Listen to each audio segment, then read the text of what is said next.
All right, howdy everybody here on this Monday evening. Welcome everybody to the stream. Thank you for dropping in. We got a little bit of talking to do today about the old Battlefield 6, my beloved franchise of Battlefield. We are going to play some Battlefield 6 later tonight. I haven't played in a number of weeks. It's not because I don't like the game. It's not because the game is dying, allegedly. I don't know, I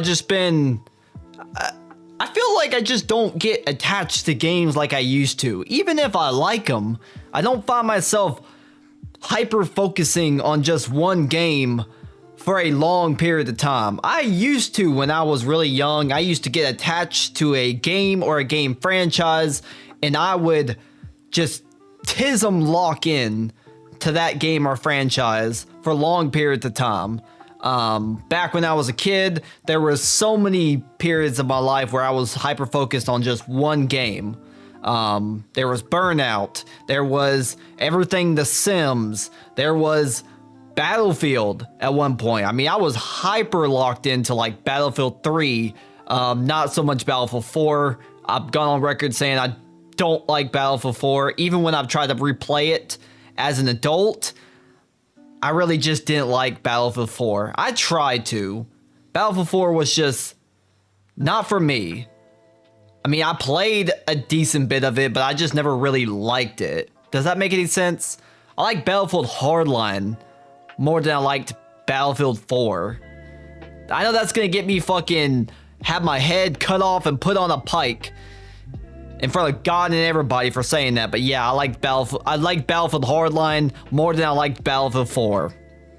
Fucking spit on me and fucking boo me out of the goddamn auditorium if you have to. I was really locked into Battlefield 1. I have maybe 500-600 hours into Battlefield 1, I think, across all the different platforms. I really liked Battlefield 1. I still love Battlefield 1. An absolute phenomenal entry in the franchise. One of the best. It's not quite there as much as Battlefield 3, but it's close. Battlefield 1 was fucking stellar in almost every avenue. How you doing, Hannah Bella 1? Hopefully you're not a bot. If you're not a bot, shout out to you. Hopefully you're not a bot. I'm so sick and tired of these goddamn bots invading my chat. Alright, if I want AI, then I got Skytex right here to deliver us AI. Starship Troopers is better?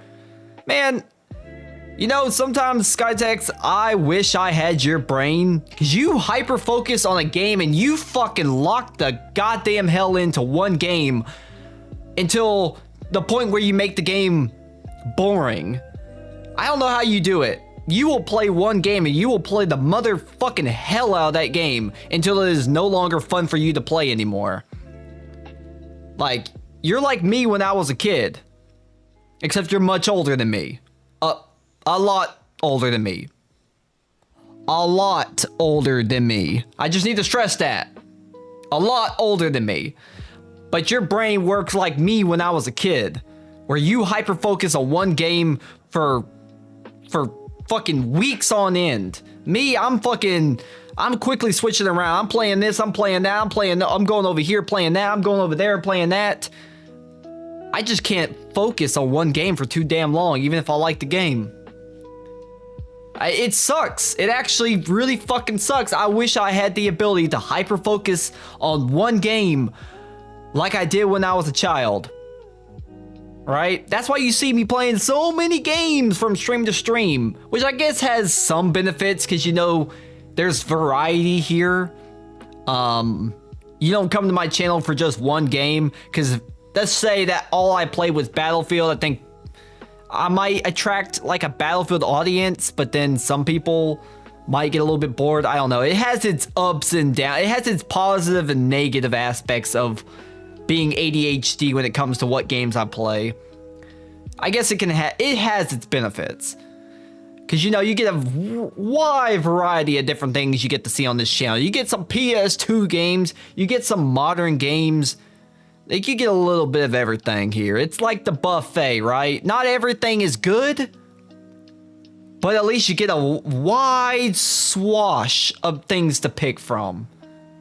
I guess is a good way to look at it. My channel's like the buffet, right? And just like a buffet, I start screaming, crying, pissing, shitting, and coming as soon as Skytex enters, because I'm like, oh no, we going out of business today. Oh wait, and I need a better accent. Oh no, we going out of business today. Fat man coming up. Oh no. That's how I imagine it is for Skytex anytime he walks up on the buffet. Oh no, we going out of business today. They start boarding up the goddamn windows and shit. They got like a picture of him hung up in the lobby right behind the little Chinese fountain things, or the little cat thing that a lot of these Chinese places have. You know, the little cat thing that goes like this. Y'all know what I'm talking about. Ah, this one Chinese buffet that me and my family used to go to in a kind of ghetto area outside of Houston. It's called the Channel View area. If you know, you know. It's fucking ghetto. Don't go there. Trust me. Stay away from there. It's fucking ghetto. But I will say, I think it was called China Dragon. I don't remember if the food was good, but the decor was fucking fantastic. You went in there, they had this like fountain thing. They had all the goddamn oriental stuff hung up from the rafters. It had some good decoration. They really went all in on having that traditional Chinese decor in the lobby and throughout the entire restaurant. The one next to my house doesn't, not even close. I mean, they have some Chinese stuff in the lobby, but they don't have a goddamn fountain and shit. It's kind of cool, honestly. CC sounds good right now. No, it doesn't. Shut up. That's the fat part of your brain talking to you. CC's is never good, Skytex. You said this on record. CC's is never good. You know it. Stop lying to yourself. CC's has always sucked. It's always gonna suck. I've never understood the appeal. I remember going there back way back, well, long before COVID, and it still was awful. Every time my friends would be like, hey guys, we're going to CC's, I'll be like, ah, yay. Can't wait to eat at the most mid-ass fucking pizza buffet known to man. The pizza sucks, and everything around the pizza area sucks too. And then you motherfuckers will go in there and order a custom pizza. I'm like, it's not even worth the money. It's not even worth the money. That pizza's like 2 inches thick. That shit's garbage. It's not worth the money. Definitely not now, because it's gotten way more expensive, but it's never been worth the money. That shit sucks. Fucking miss me with that. I think I'd rather eat anywhere else but CC's Pizza.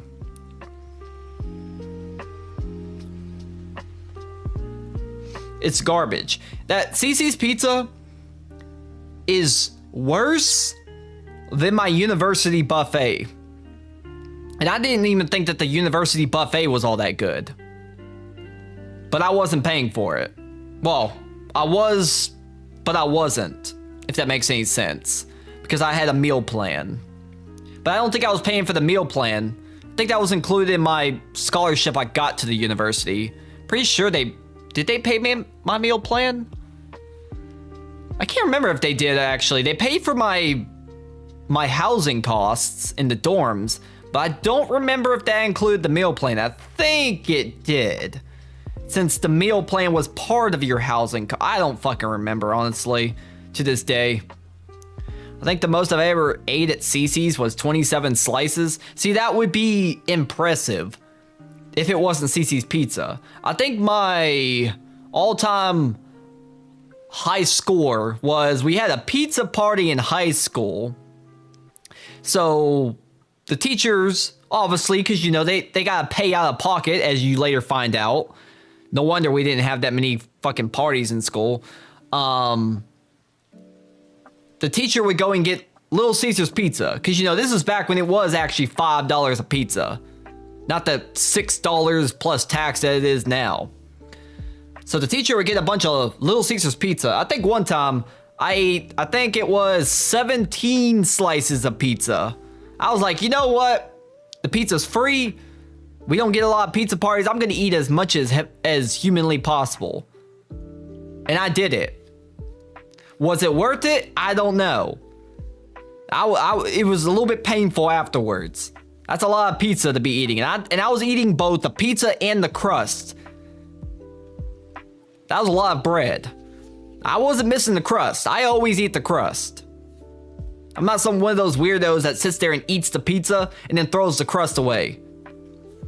Those are fucking psychopaths. I'm eating the whole goddamn thing. There's only gonna be crumbs left over. And I might even lick the crumbs up while I'm at it. Depends on how I'm feeling that day.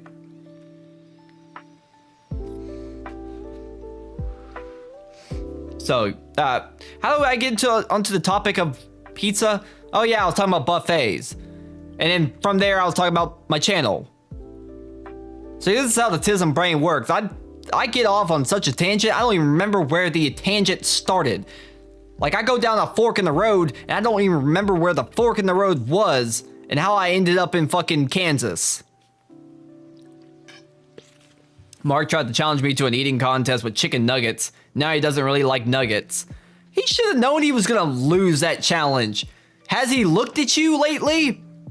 I wouldn't even challenge you to an eating contest. Although, to be fair, most people that win the eating contest are not fat guys. They're usually some skinny Asian guy. Don't ask me how that works. I guess skinny Asian guys have like a black hole of a stomach or something. But still, we're not talking about competitive eating here. The fact that he even thought he could challenge you to any kind of eating contest, that was foolish. That was damn foolish of him. Now, if he said, let's do a cardio exercise, then he might have a chance. I've seen you try to walk around. He might have a chance there. But an eating contest? That ain't gonna happen. Maybe he can challenge you to a weed smoking contest. In Minecraft, of course. Because we are law-abiding citizens and we don't do drugs around here. We don't do drugs around here. We are law-abiding citizens. Okay. Anyways, I got off on that tangent. Hey, I walk in there. God damn it. Skytex, we have a bot over on Twitch. Can you go and take care of the fucking clankers for me? Whoosh, whoosh. Come on, do your job. Whoosh. Go take care of the clankers for me. He would win that because I don't do that stuff. Exactly. That's why I said he would win. That's why I said he should challenge you. Although, now we gotta have a vape. Now it's gonna be a vape off. Who can vape more? Skinny twink boy versus fat redneck. Let's go. It's the battle of the ages. We'll get that on NBC. Put that on ESPN.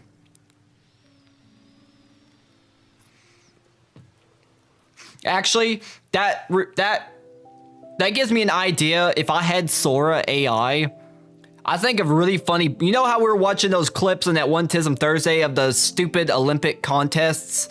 I don't even remember what some of them were. Oh yeah, like watching paint dry contests and shit like that.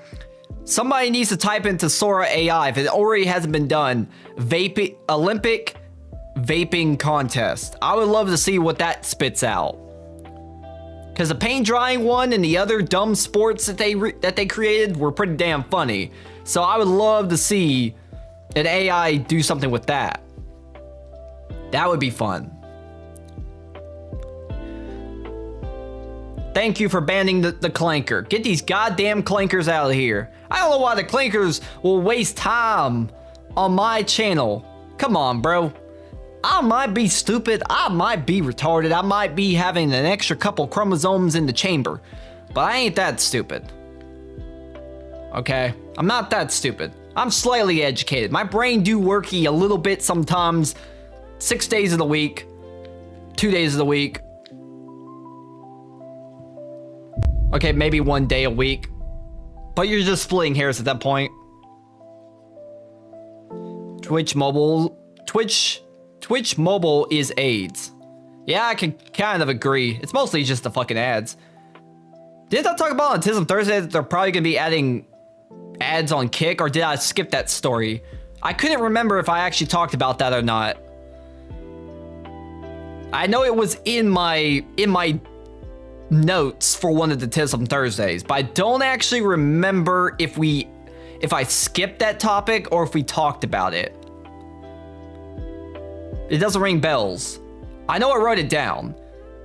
The stream was stuttering and cutting out and it's fine here. Well, that's weird. It shouldn't be.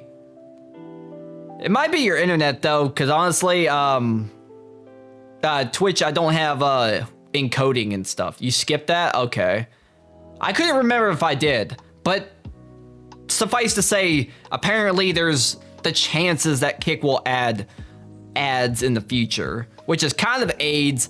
I mean, I'm guessing there won't be nearly as bad as Twitch. I can't imagine they'll be as bad as Twitch, but it's still sad to hear that they're gonna possibly end up adding ads. I kind of saw that it was gonna happen eventually. I mean, it's not like Twitch from the start had ads. I don't think they really had much ads at all back when I used to watch in like 2014, 2015 version of Twitch. And if there was ads, they were very minimal compared to what they are now. So it didn't happen like at the drop of a dime, you know what I mean?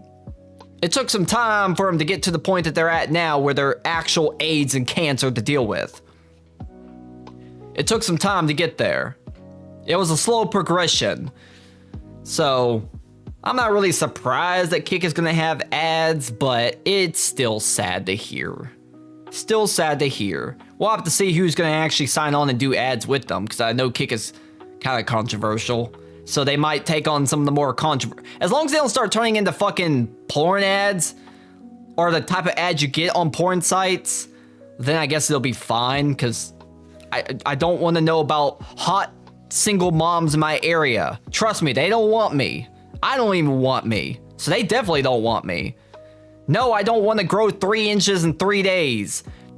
Doctors hate this guy. He created a pill that will make your dick big. You'll go from micro penis to BBC in just 3 days by taking this pill. Click now to find out more. Yeah, it's living on a prayer, buddy. Trust me, you can't fix my micro penis. I've tried. I've done the research. I've asked ChatGPT. There's nothing that can be done. I'm just fucked. All right? I just gotta live with the micro penis. There ain't no fixing that. All right? No pill can help me. If the gas station pills won't work, then nothing will work, because those things are borderline, should be illegal. I actually had a friend, one of my friends actually told me he took the gas station pills, because he must have been drunk or whatever, but he was telling me about, he met up with this girl and clapped her cheeks, right? And he said before he met up to clap her cheeks, he went to the old gas station and got some of them gas station pills. He didn't say what brand. Maybe he got like Rhino X. You know, you've seen some of the stupid pills, right? I would be shameful buying those, personally. But he told me, he said he took that shit and his dick was like diamonds. And I was like, well, there's a good advertisement for those gas station pills if you really need to get it up. I'd rather see porn ads than the crap that Twitch does. Are you sure about that? Are you sure about that? Better be careful what you wish for, Skytex. Better be careful what you wish for. The thing that pisses me off is that I haven't found an ad blocker that works on Twitch. Right? My current ad blocker and Brave's Shield does not work on Twitch, which is sad. I wish it did. I get the pop-up on the website, I guess, detecting that I'm trying to use an ad blocker, but then it still plays ads. So what's even the point? You put I would think that would mean that Twitch knows I'm using an ad blocker and won't show me ads. But nope, still shows me ads, and they're fucking cancer. Every goddamn time. They always get in the goddamn way. And depending on what somebody set up, because some people set up like 2 minutes of ads. I'm like, god damn, 2 minutes? You know how much I can miss in 2 minutes? I'm missing like entire conversations at that point. 2 minutes of ads? You're killing me, Smalls. Calm the hell down. That 2 cents of ad revenue can't be worth making me want to click off the browser right now. Come on. I think I set it to like the lowest possible. Because even if I had 30, 50 viewers on Twitch, it's not worth the money. The ad revenue is like fucking pennies. It's pennies. The only people that are making any decent, I say decent, but like just notable amount of cash from ads are the people that are getting thousands and thousands of viewers. Maybe Peanut is getting a decent amount of fucking ad revenue, but that's because he has tens of thousands of people watching at a time. But unless you're getting those kinds of numbers, it's zilch. It's null and void. It's a wash. I've seen 3 minutes plus every 10. That's fucking cancer. I think one time I clicked on a low tier God stream, or it auto went to a low tier God stream, and this motherfucker has that shit set up to be like the max amount of ads. I'm like, bro, I don't even want to watch you. I mean, I don't think I clicked on him in the first place, but I definitely don't want to watch you knowing that you set up like fucking 3 minutes of ads every like 5 minutes. Like, Jesus Christ, I'm spending more time watching ads than I am watching you. That doesn't make me want to subscribe to you. That makes me want to block your channel and never come back to your goddamn channel if you're that greedy. Fuck out of here. TV's not even that bad. Television is not even that goddamn greedy. That shit's cancer. I hate it so goddamn much.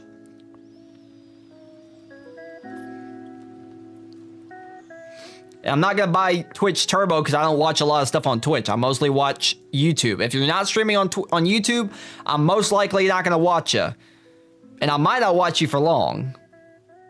Even if I do, it's just how it is. Plus, I watch mostly everything on my television, and I'm not gonna cast Twitch onto my television. Come on, I'm just gonna watch YouTube. I watch Peanut on YouTube. That's really the only streams I watch is Peanut. I'm just gonna be honest with you. Consistently, at least. On a consistent basis. Imagine if porn was that way. Oh yeah, right before you get to the cum shot, make sure to stop by for the Fortathon. Get 0% down APR for 36 months. I'm sitting here like, bro, I'm like mid-stroke. And it's like telling me about the new Ford Mustang, the 2026 Ford Mustang. This car will make you come more than this porn that you're watching. It's like, no, stop. I'm mid-stroke right now. I'm edging. I'm having to edge myself through an ad. What are you doing? Stop it. You're killing me. No, that's the worst. That is the worst possible scenario I can imagine being in. Just mid-stroke. Or just as you come, the ad turns on. So I don't even, I imagine. Or imagine you're one of those freaky motherfuckers that comes on your screen, right? And right as you go to bust, it turns on an ad. So instead of busting your nut all over the female or whatever, you're busting your nut on a new Chevy Tahoe. There ain't nothing that would ruin my orgasm more than that. R/ruined orgasms. Holy hell. That's almost as bad as your grandma walking in mid-stroke, and just as you go to turn around shocked, you bust a nut and it flies through the air in slow motion as it fucking hits her in the face, knocks on her ass, then she's falling and she can't get up, so she has to start spamming the life alert button, and you have to somehow explain to the goddamn paramedics why she's on her ass with nut all over her face. That's an awkward conversation. And an awkward ride in an ambulance, I'll tell you that. Not speaking from experience, but you know. You sound like the kind of person that would bust on cars. No, that's that one guy. Remember from TLC, the guy who would sit there and make out with his car? Probably stuck his dick in the tailpipe while he was at it. I mean, hey, it's better than, I don't know, diddling kids, so there's a lot worse things out there. There's a lot worse things out there, so sure, put your dick in the tailpipe. I don't know. Do what you gotta do. Anyways, I don't know why this is not Tism Thursday. I need to stay focused. I say as I know I'm not gonna stay focused. Anyways, let's talk a little bit about what's going on with Battlefield 6. Because there's been a little bit of discourse about Battlefield 6, and I don't know if I quite agree with it. I do have a video that we're gonna react to. I'm not pre-watched it, so I don't know what the conclusion of the video is. But we're gonna watch it anyways. But first, before we do that, we go over here. All right, so this is the Steam charts. This is the Steam charts for Battlefield 6 right now. And as you can see, a lot of people keep bringing this up. It's not the first time, but over the last week, it's been a big topic, and multiple YouTubers have been putting out videos talking about this. But everybody's pointing to the Steam charts that we dipped under 100,000 people when you had a all-time peak on Steam, that is. Once again, this is gonna be important for later, but this is just Steam numbers. This is not counting the EA launcher or any of the other 2 consoles that you can get this on. This is only Steam, right? And at least for Steam, the all-time peak was 656,000, which is pretty good. That means that a conservative estimate probably points that the overall game might have actually reached 1 million people at launch across all the various platforms. But now, at least on Steam, as of, you know, recently, 72,000 with a 24-hour peak of just under 100,000 at 92,000. So yeah, that is a pretty big drop in player numbers. A pretty big drop in player numbers. But that's, and a lot of people are pointing to this and saying this is evidence that Battlefield 6 is dying. The game is dead. Everybody's leaving in droves. The game is a failure. It's 2042 all over again. Right? Now, I don't know if I quite agree with that, but that's what the narrative online is. Because people are so focused on numbers all the goddamn time. They look at this like they're on the goddamn New York Stock Exchange. And they're watching the fucking graphs, man. They're watching the trends. They think they're fucking statisticians all of a sudden. Because they can see number go down equals bad. It's always that simple with these people. I don't know if I quite buy it. But I have a video from Big Fry TV, a content creator that I do watch, and it's called Battlefield 6 is dying. ... Right? So he's gonna give his thoughts on if Battlefield 6 is dying. I don't know what his conclusions are, but that's why we're gonna watch it together and see what Big Fry has to say. Maybe we'll agree with him, maybe we'll disagree with him. But we'll let Big Fry do the talking, because he's much better at it than me. All right? People would much rather listen to Big Fry than they'll listen to my goofy ass. I'll tell you that. And also, just want to give a shout out to Big Fry. He might be Canadian. He might be a bit of a large man, but that's okay, because Big Fry, he's an OG when it comes to talking about shitty games. He got really big for calling out a bunch of asset flips and really low effort indie slop over on Steam. And honestly, he's one of the people that I would say stands on business more than others, because if you didn't know, Big Fry just recently put out a game on Steam called Transients, which was put together by him and a small team of developers that he brought on. So not only did he call out indie slop, right, and talk about all the low effort asset flips and just general bad games being put out on Steam, he decided, because you know one of the common critiques that people will give to critics, right? Where somebody will say, they'll point out a bad trend in gaming or whatever, and people will be like, oh, well, if you think it's so easy, why don't you do it, right? And Big Fry was like, bet. All right, I'll call your bluff. And he did it. He made his own game. It stumbled a little bit, you know, not everybody's saying that it's amazing. It's got generally good reviews. So for his first game that he's ever put out, I would say pretty successful. Maybe we'll play it sometime here on stream. I've been meaning to buy it, but I just haven't jumped on it. It's like a tactical stealth or FPS with like stealth mechanics and special abilities and stuff like that. And it's set in like a futuristic new Houston. And by Houston, I do mean Houston, Texas. Although that was a weird place for him to choose since he's Canadian. But that's what he chose, a new Houston. It looks pretty interesting. I would like to try it out sometime just to see what our boy Big Fry cooked up. I've heard some decent things about it from the people that have played it and they have critiqued it. I think it has generally decent reviews on Steam.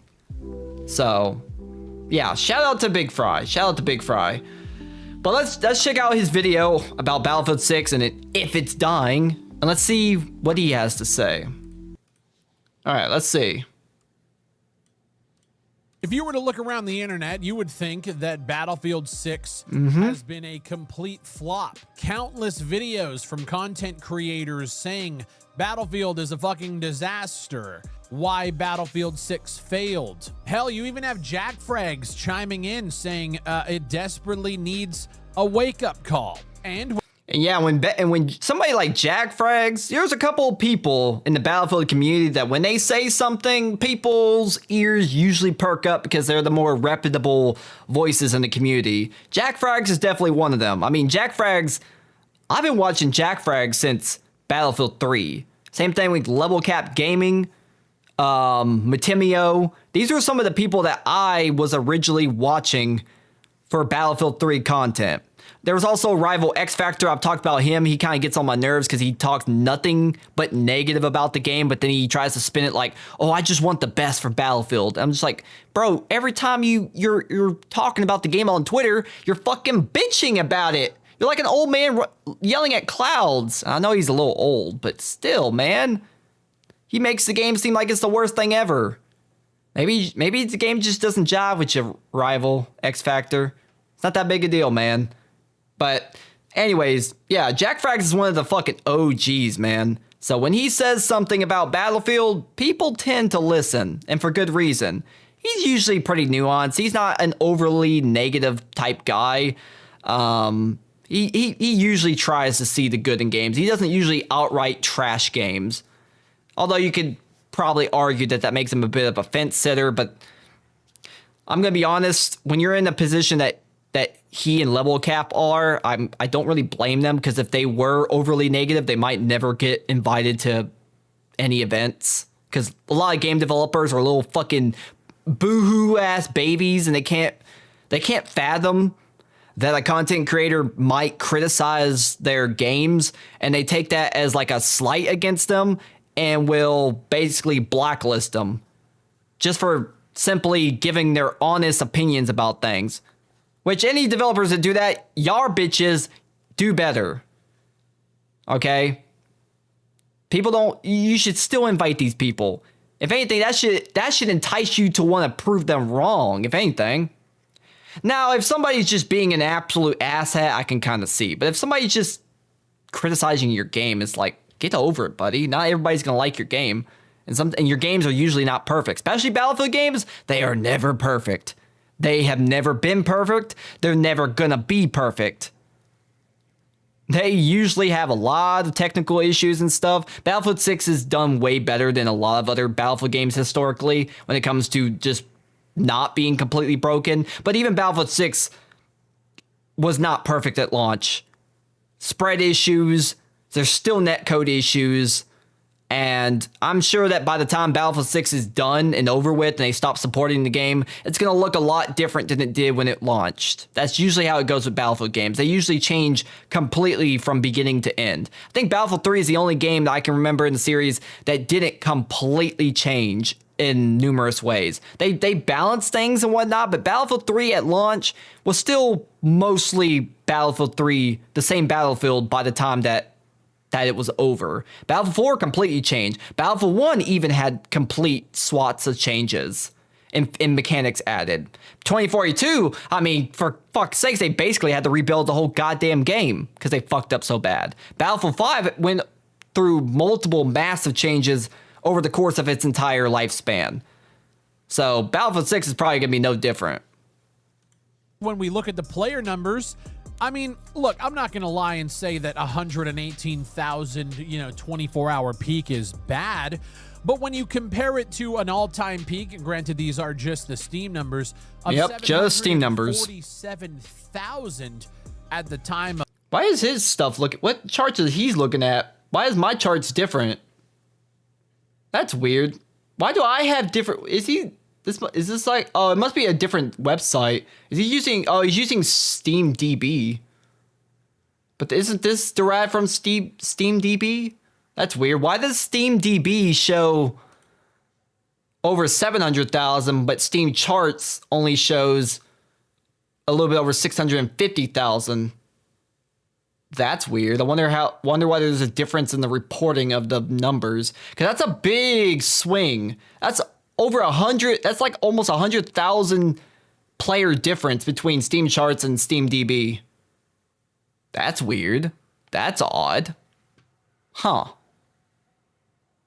That's a little bit weird. Who's right and who's wrong? Is SteamDB correct? Or is Steam Charts correct? I don't know who to believe.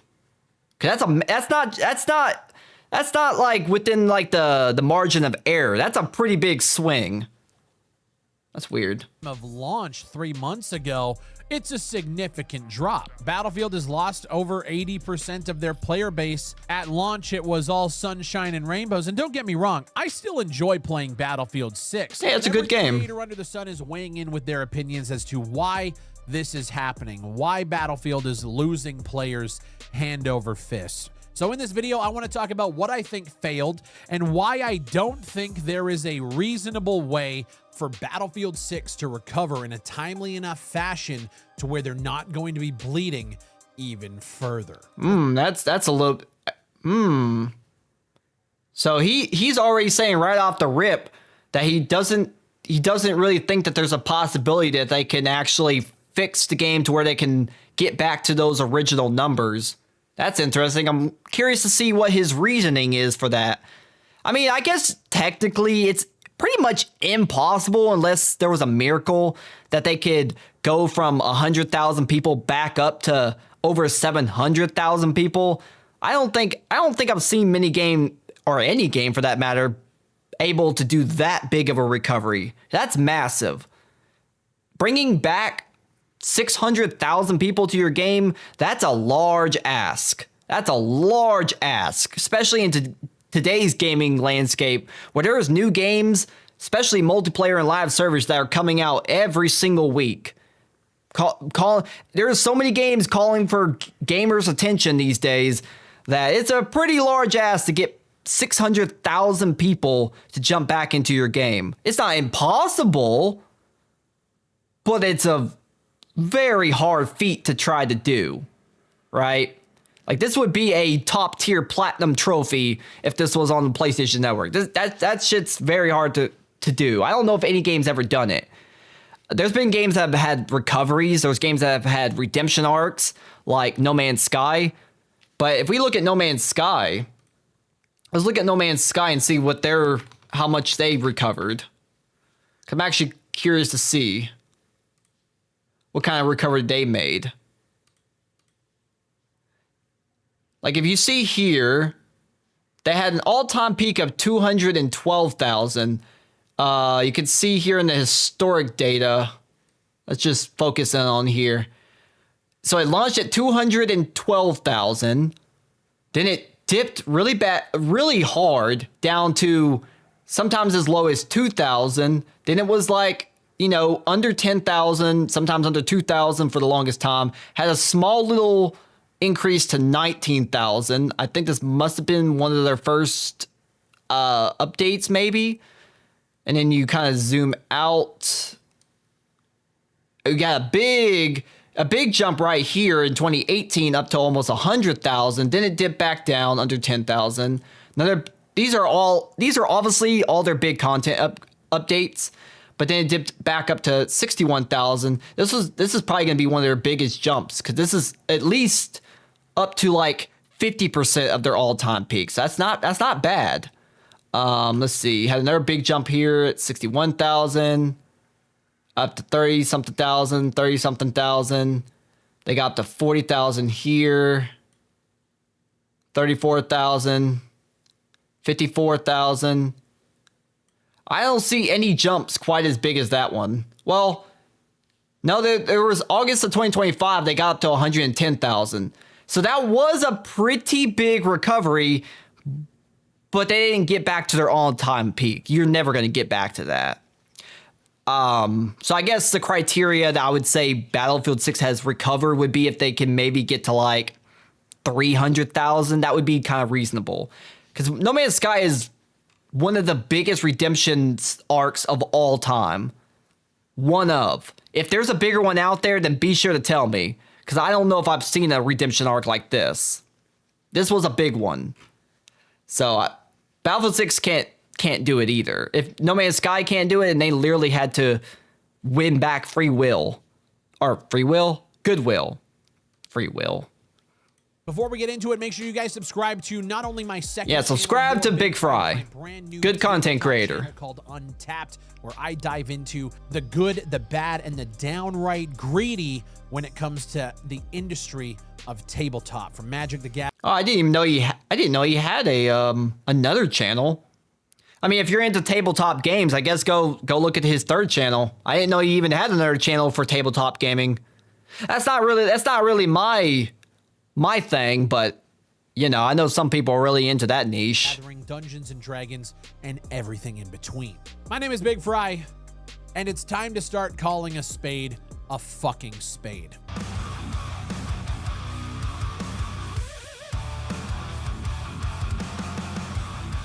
I want to stress before we get into it, Battlefield 6 is still a good game. There are a lot of things. I would say that people can't deny that Battlefield 6 is a quality product.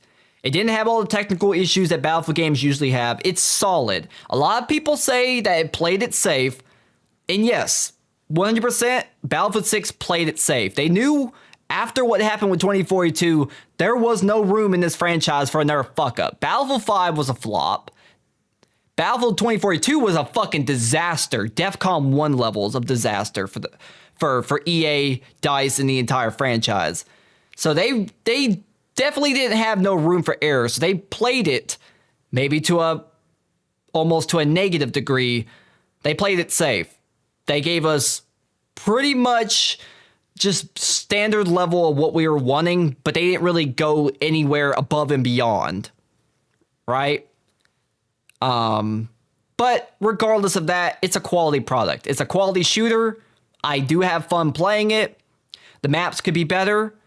There could be more content in the games. They're definitely fucking up when it comes to some of their adding these unnecessary modes, not supporting some other modes like they should. Kind of historic issues that Battlefield has always had, and it's just kind of bleeding into Battlefield 6. I guess you can't. I guess old habits still haven't died, even though it's a completely different version of DICE than it was back then. Although you can kind of see some of those issues at Embark right now if you pay attention to Arc Raiders, even though that game's doing extremely well. I'm starting to see some of those DICE issues, historic DICE issues, kind of bleeding into Embark Studios, but that's a different discussion for a different day. That this game corrected from the disaster that was 2042. I think Battlefield 6 did a lot of things right. And I think they did a lot of things wrong, especially in the post-launch. Yep. What we had was a major emphasis on smaller, more Call of Duty style ground war level maps. You had the Manhattan That's Bridge, true. you had the Empire State, and they were very small. Some of these maps didn't even have vehicles in it, which I thought... And rip to our boy Vince Zampella, but I have a feeling that was probably his creative direction. He's from Call of Duty. Let's not like split hairs here. He's from Call of Duty. He was brought in to course correct the entire franchise, starting near, I think, the tail end of Battlefield 2042. So it's hard not to disagree that maybe Vince Zampella and his experience with Call of Duty kind of bled into Battlefield a little bit and pushed it towards trying to go for those more smaller, intense, close quarters type gameplay. I mean, I like infantry gameplay more than I do vehicle gameplay. I think that Battlefield 2042 obviously was on the other end of the spectrum where it was way too fucking open, nothing on the map, no detail, just large swaths of open space that you had to traverse across. It was fucking dog shit. Most of those maps were fucking utter dog shit, especially the ones at launch. Fucking Hourglass. I like my bitches to be an Hourglass figure, but I don't want to go anywhere near that Hourglass. That shit was ass. Just large open spaces of desert. Although, I mean, Battlefield 1 did have, was it Bandar Desert? Sinai Desert.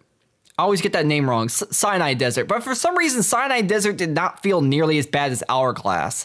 I don't know why that is, but Hourglass felt way worse than Sinai Desert from Battlefield 1. Even though they're both large, like, openness of, like, just deserty hills and maybe small points of interest. But for some reason, Hourglass just felt so much worse. I think Hourglass was much bigger than Sinai. And Sinai was probably one of the bigger maps in Battlefield 1. But it felt awful. Suffice to say, it just felt awful. But I like infantry combat, right? I don't like getting harassed by vehicles constantly. But you don't want to be too much into the close quarters stuff, because that's not Battlefield. Battlefield is all about having vehicles and infantry. You gotta strike that nice balance between the two. That's probably why I didn't like Battlefield 4, because I think Battlefield 4 also leaned way too much into vehicles for my liking. I felt like I had no power unless I was running as engineer, at least in my opinion. That's probably why I didn't click that much with Battlefield 4, just because of that fact alone. Thought was insanity. One of my main concerns is that the map design isn't that good. There are a lot of maps that we played that didn't really have great destruction. The maps were small. It felt more like Call of Duty, and that was one of the main... I think Siege of Cairo is a pretty good map. In my opinion, I think Siege of Cairo is one of the best maps in the launch. It's got the Black Hawk Down vibes to it. Like, it feels like a Battlefield map. Maybe it's a little bit smaller than it should be. That's definite, but you know, I think Siege of Cairo is pretty damn good. Liberation Peak is not very good. It's not horrible, but it's not very good. Empire State can lick my asshole. Empire State and the Manhattan Bridge should have been all one map. If that would have been all one map, that would have been fucking badass. But they split off into two maps. Because Manhattan Bridge is decent. Empire State is not decent. It's not good. Eastwood is good. Or decent. It's okay. What is it called? What's the one that they first added in post launch? The fucking the deserts of California. What was it called? I forgot what it was even called. That one's not very good. Issues that I took with the game at that time. I still thought the game was fun. I was still enjoying playing it, but I was noticing some inconsistencies in the design from a Battlefield player's perspective. And the thing is we can't point to one single thing that went wrong with Battlefield 6 post-launch, because they had the numbers, they had the hype, and they had everybody excited to play more. Here's what I think went wrong. I think Season 1 was a shitty season. We had 2 new maps drop, and both of them were complete and utter flops from a Battlefield perspective. I don't know about that. Eastwood was decent, okay? Hey, how you doing, Heck? Thanks for dropping in. Eastwood, I think I'm gonna disagree with you on that one, Big Fry. Eastwood is a good map. It's okay. You know, it has helicopters, although they need to fix the out of bounds area because the helicopters don't really have much places they can go. But it's got helicopters, it's got tanks, it's got transport vehicles. Maybe the objectives are in the wrong place and they kind of funnel the action way too much close quarters. But Eastwood is a decent map. It's not bad. You know, especially if you're playing engineer, you can have a lot of good times taking out tanks. That's most of my fun on Eastwood is, yes, I do have to run engineer to do so, but if you do want to run engineer, Eastwood is great for farming vehicles. You know, pull out the law, RPG, javelin, whatever you want to use, and you can have a pretty good time taking out those vehicles. You really got to take out the vehicles though, because on Eastwood, if you do not take control of tanks and stuff, they will fucking steamroll your ass in an instant. Like, you want those vehicles to be off the field. Send them to the Shadow Realm, to the graveyard with you. The Boys is ending this year. I thought that would have already ended. I didn't know that they still had The Boys going on. I think I only watched a couple episodes, so I haven't seen it. Blackwell Fields was, in my opinion... Yep, there we go. Blackwell Field. That map's fucking dog shit. They should have made it bigger. I think that's the real problem. They should have made it way bigger. They put jets. Okay, it made no sense. Blackwell Fields is smaller and more open than Eastwood. And yet Eastwood doesn't have jets, which made no sense. They're close to each other geographically. So why is there jets on Blackwell Fields, a smaller map, than Eastwood? Why did they have jets on Eastwood? It didn't make any sense. Blackwell Fields shouldn't have had jets. But they did. But Eastwood didn't have jets. It just didn't make a lot of sense. I think these maps will be better because they're going to be adding... It's already been leaked. In the next season, they're going to be adding the Little Bird. You know, the tiny chopper with miniguns on it. I think that's going to change up the gameplay a little bit. When the Little Bird is added, that's going to change the game a little bit. Because now we're going to have to deal with this small little tiny helicopter that can absolutely rain hell if you're going up against a good Little Bird chopper, Little Bird pilot. And some people are fucking demons with the Little Bird in previous games. So I'm curious to see what happens to some of these maps when the Little Bird gets in there. It's going to be interesting. A flat sniper's haven that didn't really do well enough to play with large-scale combat. The jets were very limited in terms of their airspace, and the map just didn't suit I feel like they only put the jets on Blackwell Fields because they felt like they needed to, because they didn't have that many jet maps in the base lineup.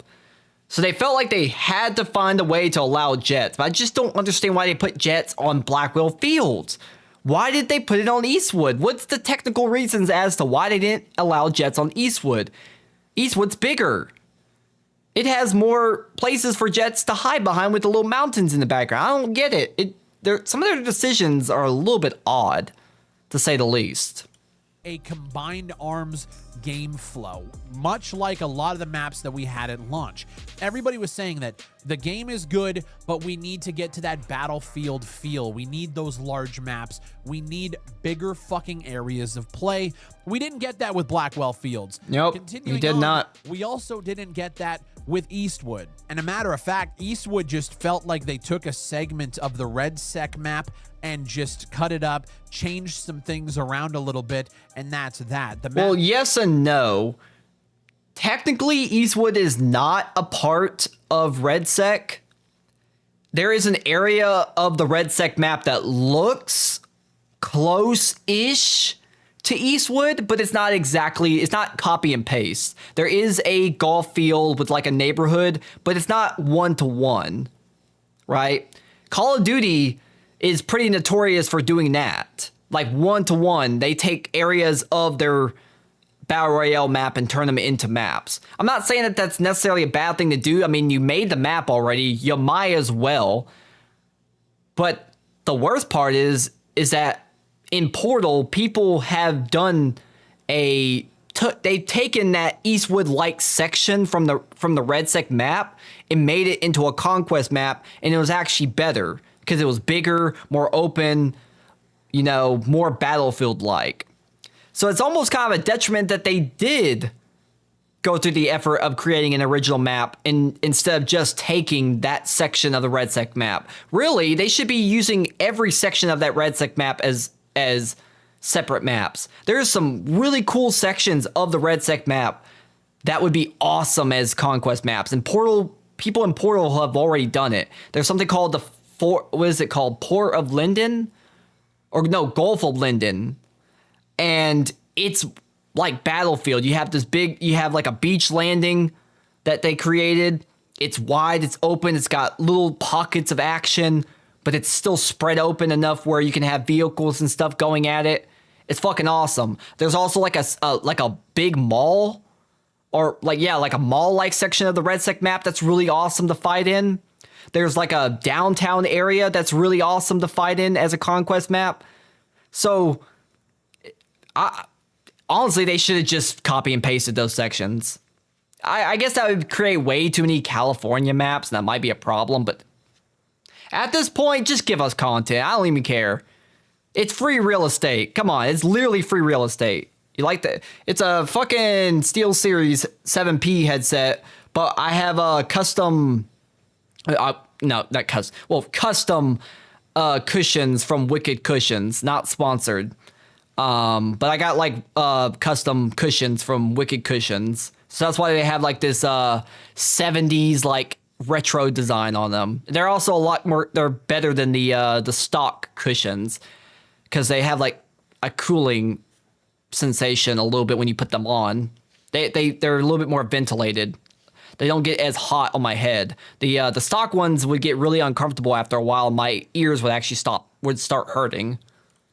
Was not that fun to play. And then the last thing that we got in season 1 was a winter offensive mode that wasn't really that fun to play. It was only a couple of maps. I actually think it was only one map. Yeah, it was one map, Big Fries, one map. And that I also agree with that. The winter update should have been applied to at least both New York maps. Like, I don't see why they couldn't have put it on Manhattan Bridge. Doing it on only one map and it being Empire State of all maps was disappointing. I like the game mode. I like the concept of it, right? It really did change up the way that we play. Unlike all these other game modes that they would add that really weren't fun and nobody cared about, I think that the Ice Lock Conquest was actually kind of a cool modifier on Conquest. It wasn't too radical. It's still just Conquest, but having that modifier of that you have to stay warm to heal did change up how people play. Because now you can't just stand around and camp as much. You can camp the fire, but that other than that, you had to stay on the move, and you got into a lot of gunfights where either you weren't at full health or your enemy wasn't at full health. So it was kind of like a hardcore light kind of situation. I think they should do more game modes like that. Stop making shitty ass game modes like Sabotage and stuff. Stop making weird ass fucking game modes and spending dev time. Just make modifiers for your existing game modes. It's way easier than having to come up with your own game modes, and I think people are more likely to play them. Just take the game modes you already got and change them just a little bit, tweak them just a little bit.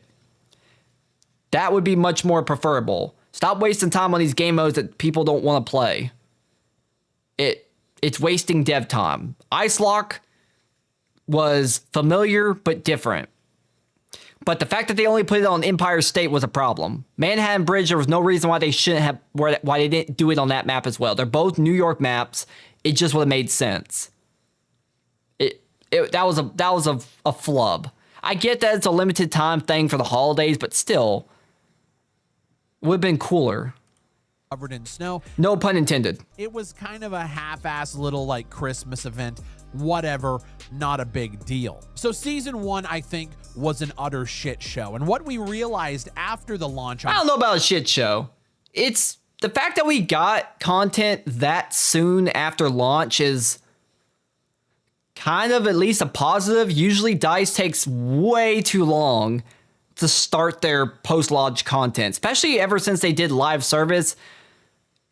With Battlefield 5 and Battlefield 2042, their live service was fucking dog shit. It was obvious, and it's still kind of obvious, that DICE is not... They're not really good at doing live service type of content drops.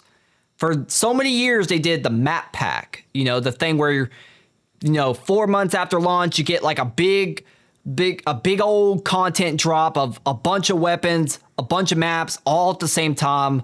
So they didn't have to constantly keep adding fucking AI generated stickers and player cards. I think live service is probably one of the biggest detriments to Battlefield. And to a lot of games, really.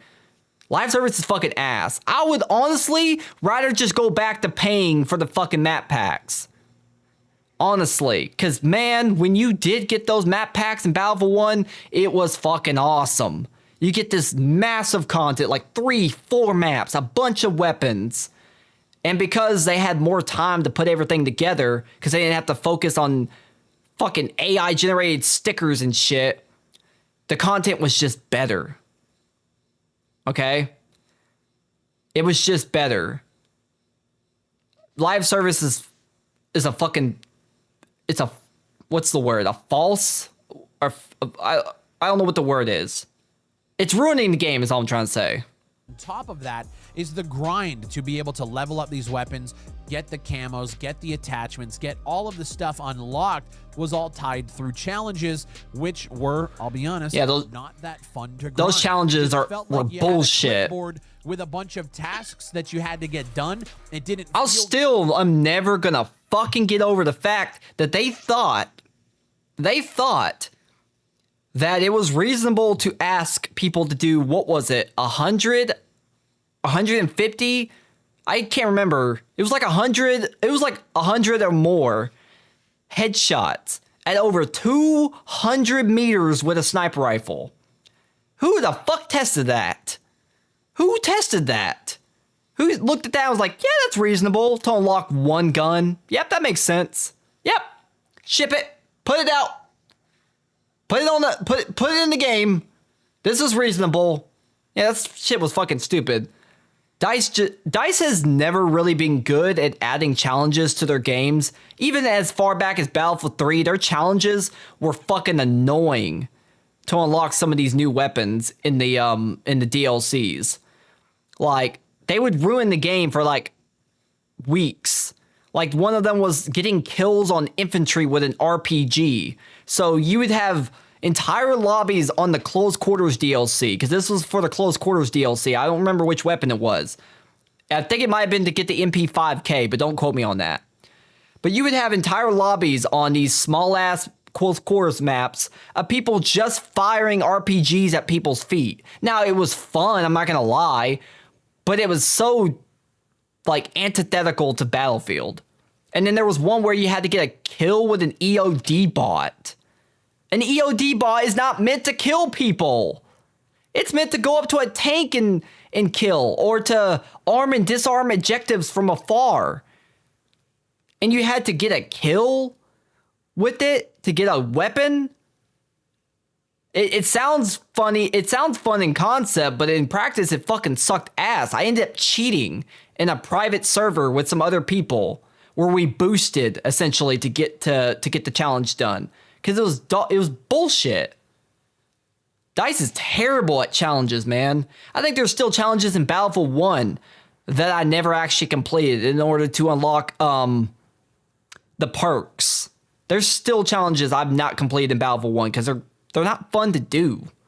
They gotta find a different way, man.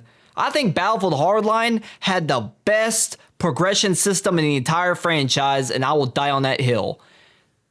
No levels, nothing was level locked. Everything was locked to in-game currency. It was tied into like the lore of the game and the style of the game. You earned money in the game as you got kills, armed objectives, stuff like that, right? And then you use that money to buy weapons and gadgets. You didn't have to be any level. All you had to do was just earn enough cash, and then you buy what you want.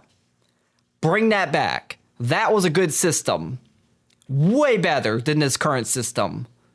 The only thing that they locked behind some kind of weird challenge, I think, was the Phantom weapon. And that was like tied to an Easter egg, and Battlefield always does that, so that's not really a big deal. Good, and it didn't feel accomplishing to unlock anything. It just kind of felt, it felt like they didn't even think about the challenge system and then tied all. It might have been AI generated, honestly. There's been, I mean, they're not above putting AI generated slop in the game, as we've already seen from the winter update, in a paid bundle, by the way.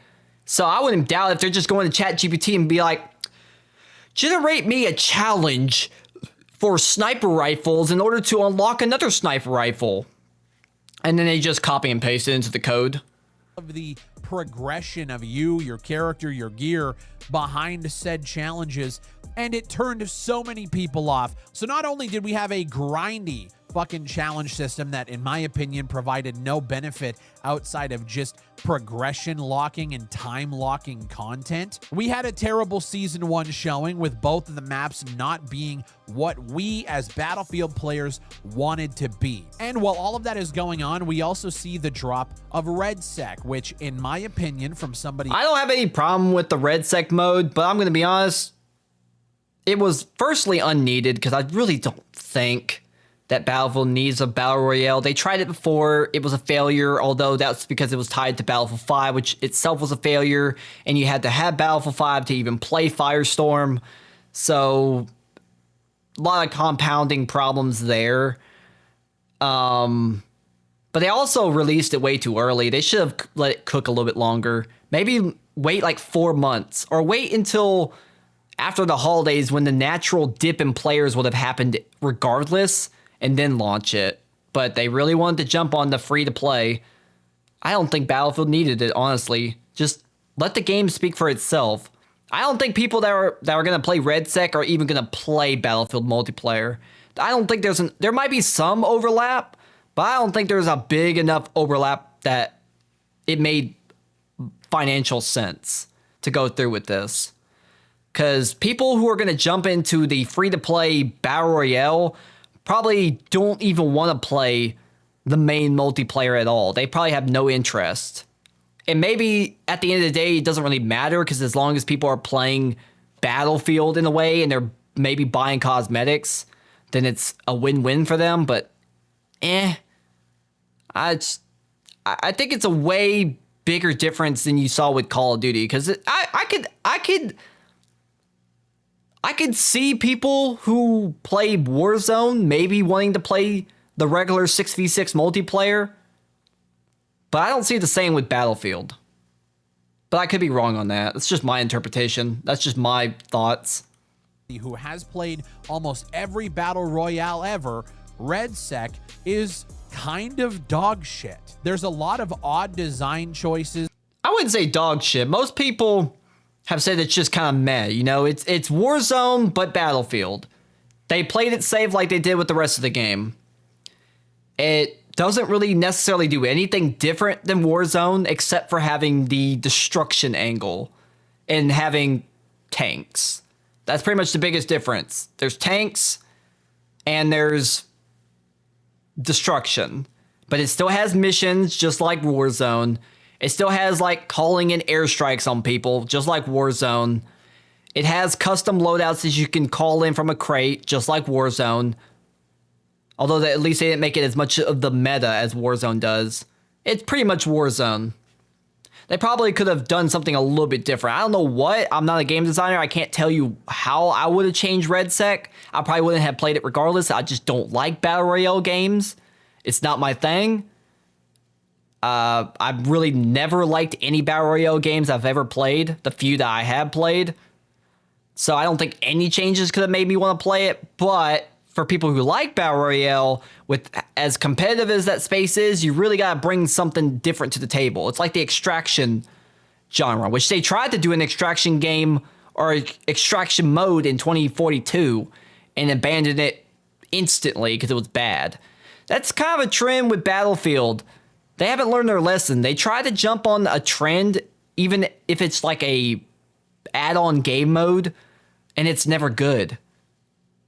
It's kind of a trend with Battlefield. They don't know how to just stick to what they're good at, and they don't want to, dip their toes into other things that are popular. Just make Battlefield.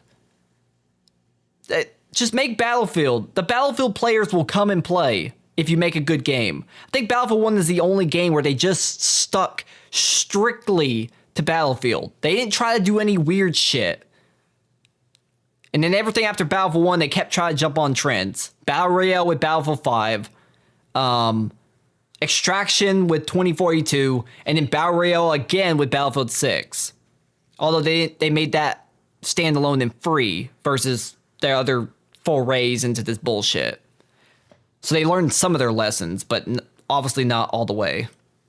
The map wasn't that interesting. Too many glitches and bugs to count, including really terrible audio that has yet to been fully fixed. They even had to push it was back fixed. the Elite Series like $1 million tournament because Oh yeah, I didn't even cover that. They tried to do like a literal $1 million tournament in RedSec, and they had to postpone it because they were having way too many issues. So that was a big mess up. Also, why are we having $1 million tournaments? EA, DICE, quit fucking wasting money on some fucking streaming event. $1 million? I know that in the grand scheme of game design and for these companies, that's like pennies on the dollar. But still, that's $1 million you could invest back into the game. Don't don't fucking put a prize pool of $1 million for Battlefield. What the fuck is this? CS2? The COD World League? Valorant? Like, no. League of Legends? No. Don't fucking $1 million tournament. What the hell are you doing? Stop wasting $1 million on content creators and pro players. What a fucking waste of money. the recent update that they dropped for RedSec at the time completely broke the game. So they had a terrible season 1 showing. They have a mediocre. Also, it's worth noting that this is always a lull for Battlefield during this time, because I believe Sweden at least gets like 2 months off near the end of the year. So pretty much as soon as they launched Battlefield 6, they only had like maybe a couple weeks until most of the main office was going to be off on holiday. They still have the people within the United States that can work on the game, but that's not the main Sweden team. The main Sweden team is pretty much off during this time. Same thing with Embark Studio. That's why Arc Raiders is kind of having some issues right now, because most of the people are not in the office right now.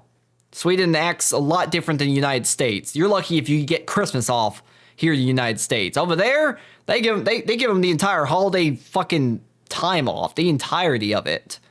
I wish we had that. To, I would say, downright bad Battle Royale. The free-to-play Battle Royale didn't do anything to boost the player numbers. In fact, I actually think it turned more people away, because then what they did was then tied challenges to having to play Gauntlet, RedSec, and all of these other I hated that. Then you had to re-roll them if you wanted to get challenges that you actually might end up doing, which was kind of annoying. Where players just in general, I hate any kind of challenges that are tied to a specific game mode. They need to stop with that shit. I don't want to play King of the Hill. I tried to do those challenges that require King of the Hill. I don't want to ever touch King of the Hill ever again. Fuck that game mode. Hell no. Y'all saw my thoughts on that. I was not having a good time. I fucking hate that goddamn game mode. Get that shit out of here. That was not fun. If you're going to have your stupid challenges, just make them stupid shit I can do anywhere. Repair a couple tanks, take down a couple players. Stop trying to come up with new challenge. The problem with the challenge system is I feel like they feel the need to keep coming up with new and interesting challenges. It's like, no. Because every time you try to come up with interesting challenges, they fucking suck. And they're not fun to do. Didn't want to do that. If I'm not a Battlefield like RedSec player and I only play core multiplayer, why are challenges being tied to RedSec? Why are challenges being tied to a game mode that I don't want? It's funny that this is the one area that Call of Duty actually does better. At least with the last couple of Call of Duties, the way that they do their challenges for their live service is they have 3 sets of challenges or whatever. They have challenges that you can do in Warzone, challenges you can do in the main multiplayer, and then challenges to do in zombies. Actually, there's 4 ways, I think, in Black Ops 7. Warzone, zombies, main multiplayer, and the co-op in-game mode or whatever. That's I think you unlock after you complete the really shitty campaign. So you have 4 different ways you can, or 4 sets of challenges that you can complete. And at least with Black Ops 7, you can mix and match them. You can do a couple from here, a couple from there, a couple from here, and it'll all work towards unlocking the new gun or attachment or whatever it is that you're working towards.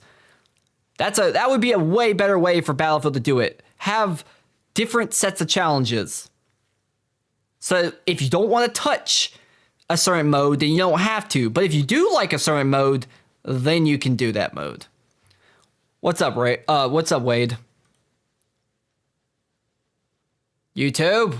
Play.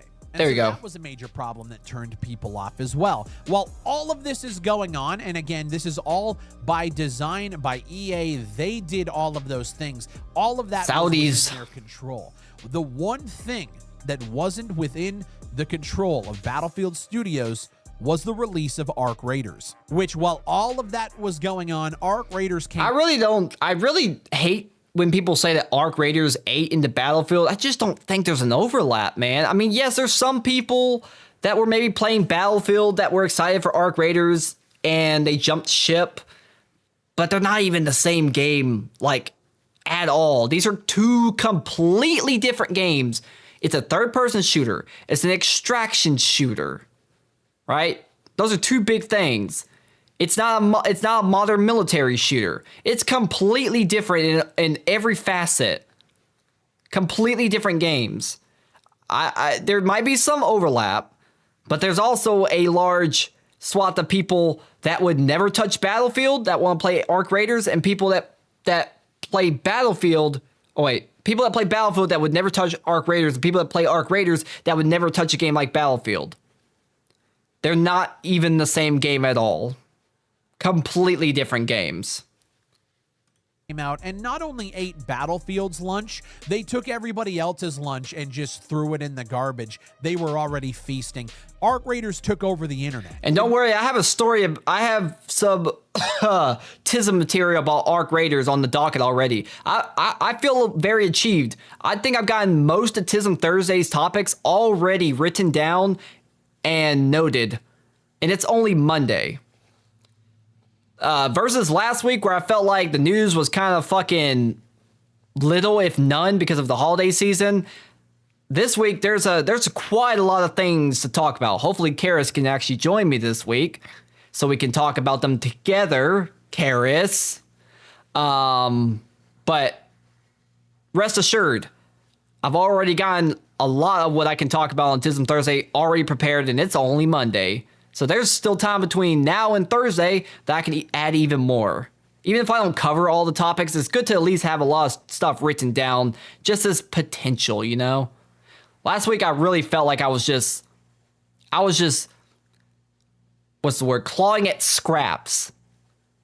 Because there just wasn't really anything all that interesting that happened last week. And I think the show suffered for it on top of not having Karis. So I was kind of struggling there. One multiplayer game of the year, and in my opinion, with every frustration that everybody had about Battlefield, they're looking over and they're seeing a $40 game that everybody is playing and having a fucking blast on. and they jumped ship. I'm just going to be completely real. Arc Raiders. Let's also be honest. The content creators, this is the thing about Arc Raiders. It might be a quality game, right? Not trying to discount the fact that Arc Raiders is, from what I can tell, a pretty quality game, aside from some issues here and there. But it's mostly a pretty quality game. But I will say what's helped Arc Raiders is, let's just be honest, Battlefield has never been a streaming friendly, content creation friendly type game. Like, yeah, there's your, obviously, because we have people like Level Cap and stuff, who used to make mostly just Battlefield content. These days they kind of venture into other things, but at one point they were making nothing but Battlefield content. But let's just be honest, at least today, Battlefield is not one of those games that a lot of people will tune in to watch live, because it's a good game, but it's not like nothing crazy for the most part, unless you're fucking around. But for the most part, it's not really a crazy game that has like clip-worthy moments and all these like goofy ass shit that happens.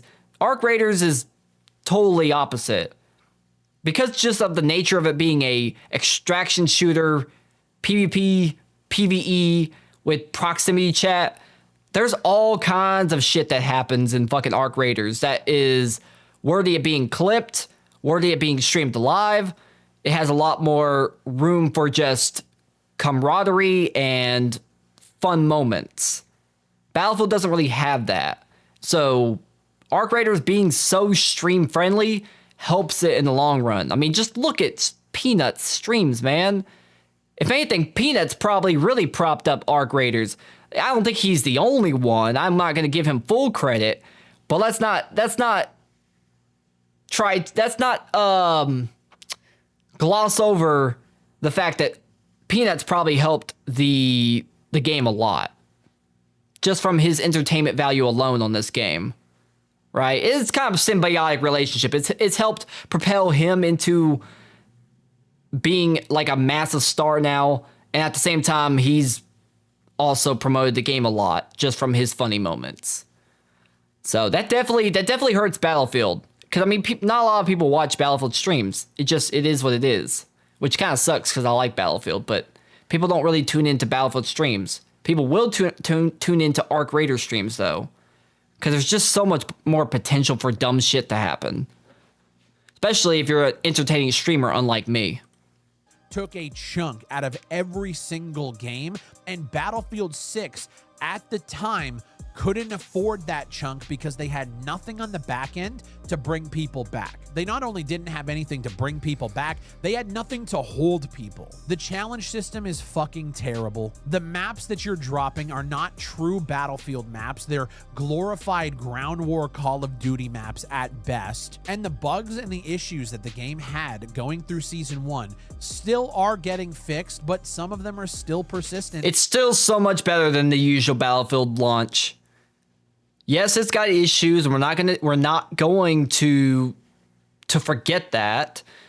But versus the usual Battlefield launch, this shit was fucking crisp. Let's not forget what happened with Battlefield 4, the game that everybody says is the best Battlefield game that's ever come out. It's the peak of the franchise. The game was literally unplayable for like a month. It wasn't truly playable for over a year until they launched the CTE and brought on DICE LA, former Visceral Games. That game was literally broken, unplayable. And then even when they got it playable, it still had so many technical under the hood issues that took upwards of a year to fix. Like the netcode was really fucking bad at the start of Battlefield 4. It was god awful. Really fucking bad. It took a long time climbing the hill to where Battlefield 4 became the game it is known as today. 2042 never had quite that redemption arc, but they did definitely improve the game. But it took the entire lifespan of Battlefield 2042 to even get to be a mid game. It's not even a good game, it's just mid at best. But at launch, it was absolutely fucking dog shit horrible. One of the worst fucking first-person shooters I've ever played in my life. Now I played some bad ones. So Battlefield 6, in comparison to past launches, was all right. It was all right. Some problems here and there. But I've seen the worst of it. I've seen the fucking trenches. I know how bad it can get. So in comparison to that, this might be a turd, but it's at least a shiny turd.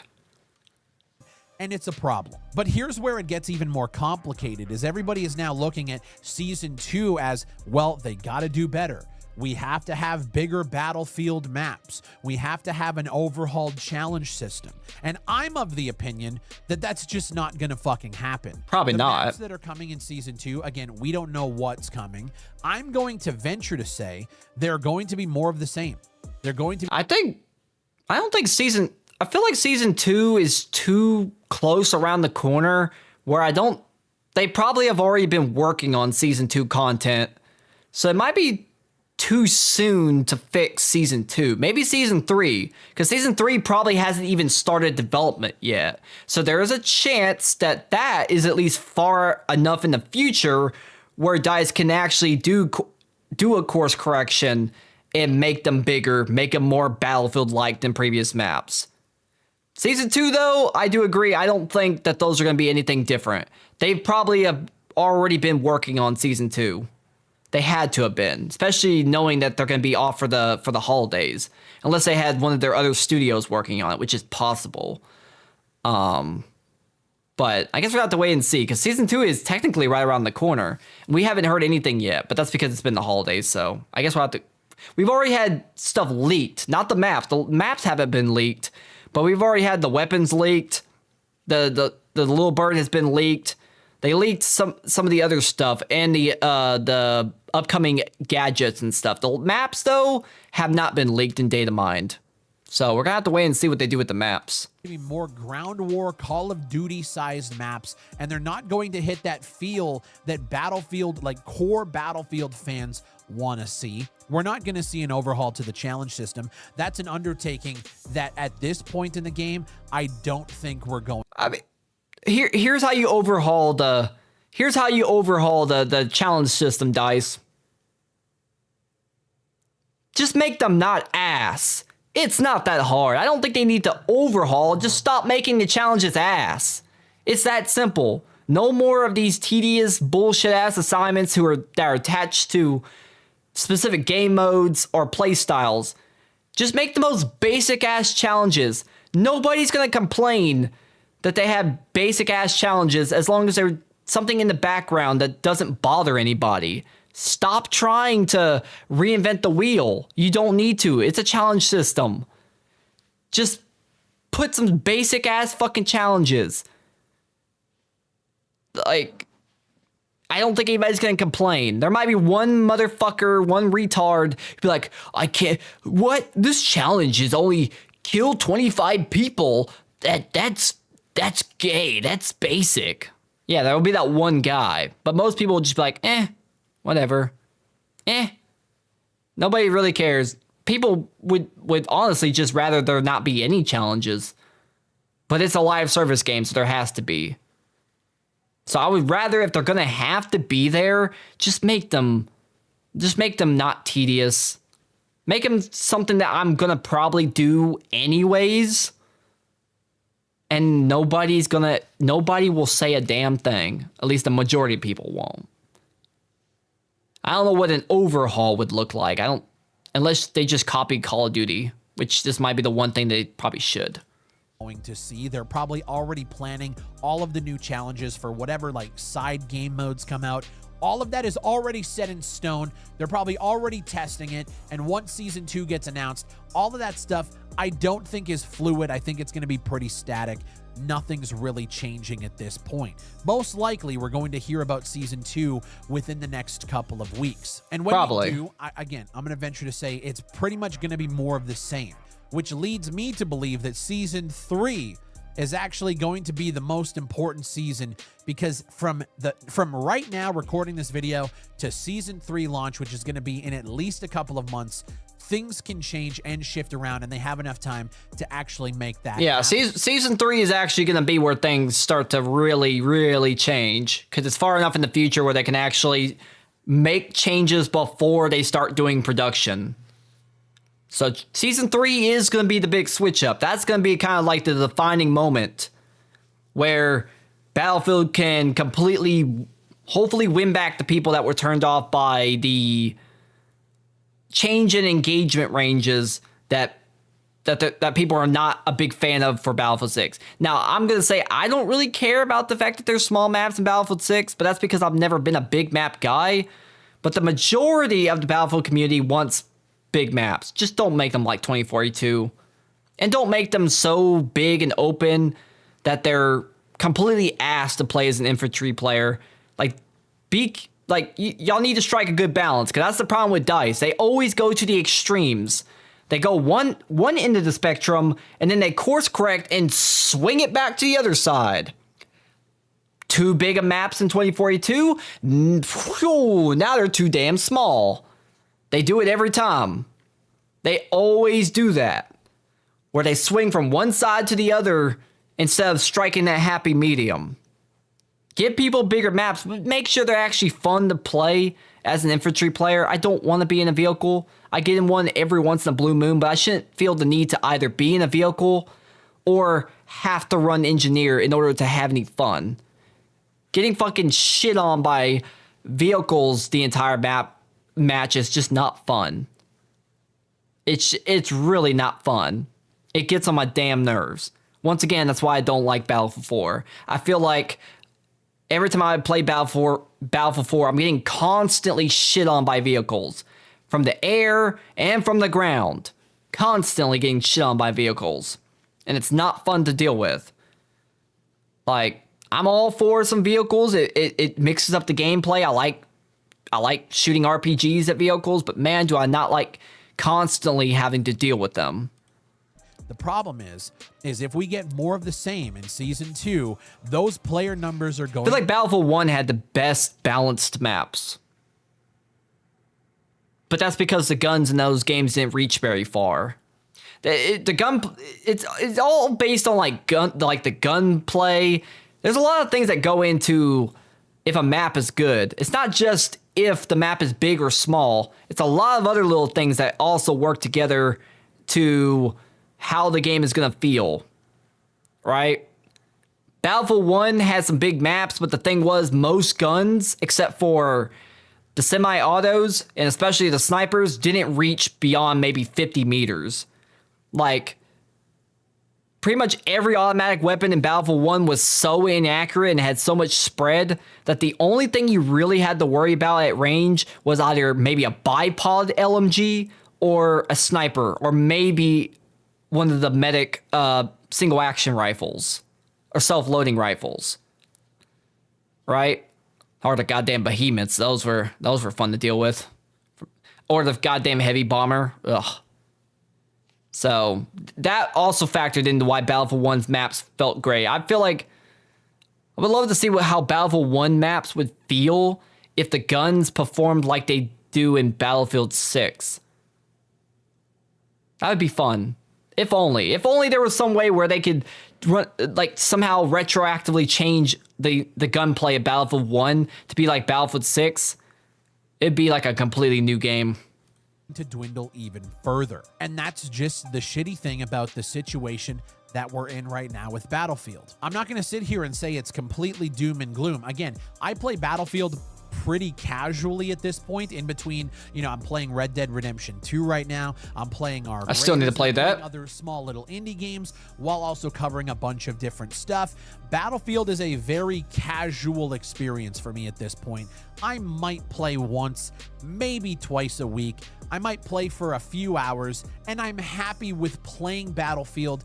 That's why I feel like everybody's saying the game is dead, but it's always just been kind of a casual game. You jump on, you have a couple matches, and you get out, right? That's what Battlefield's always been about. I feel like everybody hyper-focuses on live service bullshit, constant content updates, and it's kind of just tainting the entire franchise as a whole. Nobody cared about this shit back in the old days. People were happy to play on the same selection of maps in Battlefield 3 and 4. We weren't as just hell-bent on having constant new content dropping into the game. We had to wait months just to get new maps and weapons. Months. Now it's like you go 1 month without something new to unlock, and everybody's like, oh, game's dead. There's nothing to do. All I can do is just play the same maps over and over again. I'm like, bro, first time, Call of Duty used to be the same. There was no stickers and shit to unlock. You got a map pack every couple of months. You're playing the same handful of maps over and over again until they finally did a DLC. And then you're going to repeat the cycle again into the next DLC and the next DLC and the next DLC. You had to be content with replaying old content. Now we're just too damn spoiled. Now we just want something new every goddamn day. And I'm just like, bro, y'all's brains have been Fortnite-ified to the nth degree. Games are not supposed to be constantly updated. It's great if they could be, but I haven't seen a game that's done it good. Besides Fortnite, I don't think there's any game that's done live service well. Most games are just stumbling. The content's bad. Or now companies are so hell-bent on doing live service that they resort to using generative AI just so they can get one extra sticker, one extra player card for you to upgrade or put in the shop. It's like, bro, nobody cares about stickers. I don't want stickers. Stickers are fucking stupid. Player cards are stupid. We used to just unlock those, by the way. Now you gotta pay for them. Who the fuck cares about their player card? Who cares about putting stickers on their gun? Golly. Find something for me to buy or unlock that's not so inconsequential. Who is happy to get a new player card? Except fucking 5-year-olds. Fucking player cards and stickers are... Ugh. Or Call of Duty Modern Warfare 2, where you can unlock loot boxes and you can get camos for your hand grip on your pistol. You know, that thing that you never see because your hand is always in the way? God, live service is awful. That capacity. It is no longer something that I want to grind. I grinded the shit out of those challenges at the beginning, and it just led nowhere, in my opinion. The grind to get the weapons and the attachments and all that, it was so long, but also it didn't... I'm so glad I didn't grind those challenges. Because then they made them retroactively easier. God, I feel for any of you motherfuckers that did the sniper challenge to get the PSR. Like Stada and some of these other content creators and players. Like, man, y'all are troopers. I'll give y'all that. Y'all are troopers. Y'all are real ones. But like, God, I feel for y'all. Y'all worked... Y'all just did nothing but sit in the back of the map with a rangefinder, just on Firestorm or Mirak Valley, just trying to get those damn headshots, just to get the damn PSR. And then now it's like 5 headshots or something like that. God, that must sting. Feel rewarding. So I just kind of felt... Worst part is the PSR is not even good. And I never really looked back outside of this casual play. And I'm personally okay with it. That's why I think Battlefield 6 is bleeding players. Not that it's necessarily a bad or a poor title. It's nowhere close to the likes of 2042. But I think it has to do more to actually bring in that Battlefield crowd. And if I can be honest too, and maybe this is a reality that maybe I don't want to face or that the player base doesn't want to face, maybe the reality is that core multiplayer isn't as engaging as it was 10, 15 years ago. I think for a lot of players, they need more. And I think the gameplay loop, while fun in short bursts like I am having now, is not something that you can hang your hat on and play long term without getting burnt out a lot faster than you would in other game modes, extraction shooters, whatever. I mean, look, the numbers tell the story. Arc Raiders... I mean, maybe for like the general... I mean, Arma has its fucking player base, not nearly as big as Battlefield, obviously, but like people will sit there and spend hours in a match of Arma, and Arma, you are literally just sometimes spending time doing nothing. There are people that play Arma and all they're doing is driving the vehicles around, transporting supplies from one base to another, or people sitting on a mortar doing literal math and using a protractor on the in-game map in order to calculate distance for firing a mortar across the map, or people setting up roadblocks and ambushes on some street for when the enemy comes by in 30 minutes. So if there's a large, pretty niche, but large enough crowd of people that are willing to do that, then I don't see how there isn't a player base for Battlefield. But I do kind of agree. People's brains have been fucking wrecked. The ADHD brain has just destroyed people. But Call of Duty's multiplayer still is somehow played, and there's way less like to do in Call of Duty's multiplayer. You're literally just running around the map, shoot, die, shoot, die, shoot, die, get a kill, call in a kill streak, shoot, die. There's like no depth to it. So if Call of Duty's multiplayer hasn't died, then why would Battlefield's die? Unless people just really don't like fun. Has been maintaining, if not growing, their player base month after month, week after week. Arc Raiders, again, I think is an anomaly. Most games do what Battlefield 6 is doing right now and bleeding players. It's just kind of a sign of the times. Most people aren't. Yeah, most games, that's why I say Battlefield 6 is not dying. This is kind of normal. Every Battlefield game has a massive, maybe, well, I don't remember what the all-time peak for 2042 is, but pretty much most Battlefield games have a massive peak, and then they fall off the face of a cliff, or they drop a lot. That's probably how any game is going to be. I don't think that Battlefield 6 is any different than any past Battlefields. You get all this hype, people try out the game, and then a lot of people leave, and the people left playing are the people that really, really fuck with the gameplay loop. And they stick around and keep playing. Having almost 100,000 people concurrent it's not bad. That's not dangerous territory. 2042, I think, dropped to under 10,000 at some points. Under 10,000 for a massive AAA game. Now that's bad. That's real bad. Under a little bit under 100,000, that's nothing to be too concerned about. It could get worse if they don't course correct and start doing things a little bit better here with season 2 and hopefully season 3, 4, whatever they do onwards.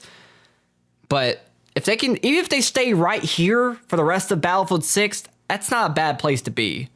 It's not a bad place to be. Engaged long term if your gameplay loop is stale or feels a little old school. And maybe that's just something that we have to talk about as well. Let me know what you guys think. Why do you think Battlefield 6 isn't as engaging 3 months after launch than it was at launch? Why do you think the player numbers are bleeding? I'm curious to hear your thoughts. While you're down below, leave a like on the video, subscribe for everything FPS. Well, in conclusion, I don't know. I can't say what the exact problem that Battlefield 6 is having. There's a lot of little things that you could point to and maybe say that that's the reason. I don't think it's Red Sec's existence that killed the game. I don't think it's necessarily just the challenges that killed the game. I don't know. It's hard to say. I think it's just because there was so much hype for Battlefield 6, and because there was so much hype, it had such a big peak that anything other than that peak looks dire. I really think that's what it is. There was so much hype for Battlefield 6. So the game not maintaining that hype is what's making it look like it's in a dire situation. That's really what I think it is. I think it's that simple. When a game is really hyped to the fucking high heavens, its fall seems so much worse. That's pretty much, that's the long and short of it is.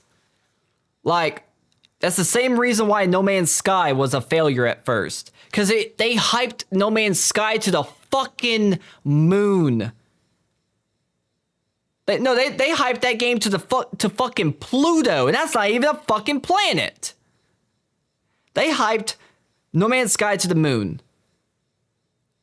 So when it completely fucking blew up in their face, mostly because the game is just not very good at launch, but still, the fact that it was hyped so much made it look so much worse when it ultimately failed. The higher you go, the harder the fall is. Right? So Battlefield 6 going up to over 700,000 people on Steam, it makes it look like getting to under 100,000 is like on death's doornail. When really that's pretty good. That's not bad. That's pretty good. Especially versus what we saw with 2042's numbers, getting to under 10,000 at some points. Right? I think it's really just it's like perspective. It's relative. That's what I think. I don't think Battlefield's gameplay formula is getting stale. I think that's insane to say. Because obviously people were asking for Battlefield. Nobody was saying, everybody was getting mad when DICE was changing the Battlefield formula. So it's weird to say that the formula is getting stale when literally everybody was screaming from the rafters for DICE to stick to Battlefield. Right? That's why 2042 got flogged, which it deserved, because it changed Battlefield. People expect one thing: give us Battlefield. Classes, combined arms, decent sized maps, good weapons, stuff like that. That's what people want. Right? And 2042 didn't do that. So they got angry and left. And Battlefield 6 is mostly got that, except for the map part. The map part is the problem. So, overhyped, underdeveloped, 10 years of shit people are done sitting around to wait if they fix it. I don't know. People are still playing Battlefield 6, and I think people will return back to it. Not the entire player base, but like I was showing earlier, even like redemption stories like No Man's Sky, they never got to their height. They got to like 50% of their height of their peak player numbers, at least on Steam. Like they peaked at a little bit over 200,000, and then with one of their content updates, they got to 110,000. That's like 50% of their all-time peak. But they never got back to their all-time peak. And that game was a complete redemption story. Multiple awards at the Game Awards because of it. Right? So, I don't know. Really, right now, what they need to be doing is not necessarily trying to claw back a bunch of the players that left, but providing updates that at least keeps the people who are currently playing for longer. If EA is not happy with over 100,000 people playing their game every day, then that's fucking sad, because that's good. Most games would die for that. 'Cause that's still a lot of players. Mostly. I don't know. That's just my perspective. But good video by Big Fry. I agree with most of his points and his perspective. Maybe slightly disagree in some ways, but he's mostly right on the money. I don't think some of the things that he mentioned were complete dog shit. Maybe just a little bit undercooked, but you know, that's just how he feels. I'm not gonna knock him for that. Plus, he's made his entire career shitting on bad games, so trying to white knight for this game. I'm not white knighting. I know that there's issues with the game. I'm acting with nuance. I've been playing Battlefield since I was 15 years old. I've seen the peaks and the valleys. I've been in the trenches. I got the gangrene on my feet to prove it. I've been through the worst of this franchise. I've seen the worst. I lived it. I know how bad it can get, because I've been through it. So I just think people are overblowing it. Everybody keeps making titles. Is Battlefield 6 dead? I'm like, I mean, I get I know it's all about the clickbait, but like, people are really overblowing it. The game's not dead. Almost 100,000 people on a daily basis is not bad. It's not dead. It has some problems to fix, and I hope they fix them. It sucks that they can't get it right off the start, but hey, versus some of their other games that they put out, this is still decent. Decent. Could be better, but not as bad as 2042 and not as bad as Battlefield 5. So, that's just how it is. Anyways, good video by Big Fry. Now let's jump into Battlefield 6 ourselves. For maybe a couple games or so. I gotta open the EA launcher, don't I? Yeah, I do. Because I don't have it on Steam.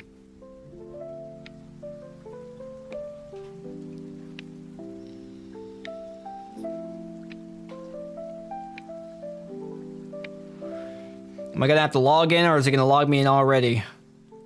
Okay, thank God I don't have to log in. Okay, is there gonna be an update? That's the better question. Okay, there's not an update.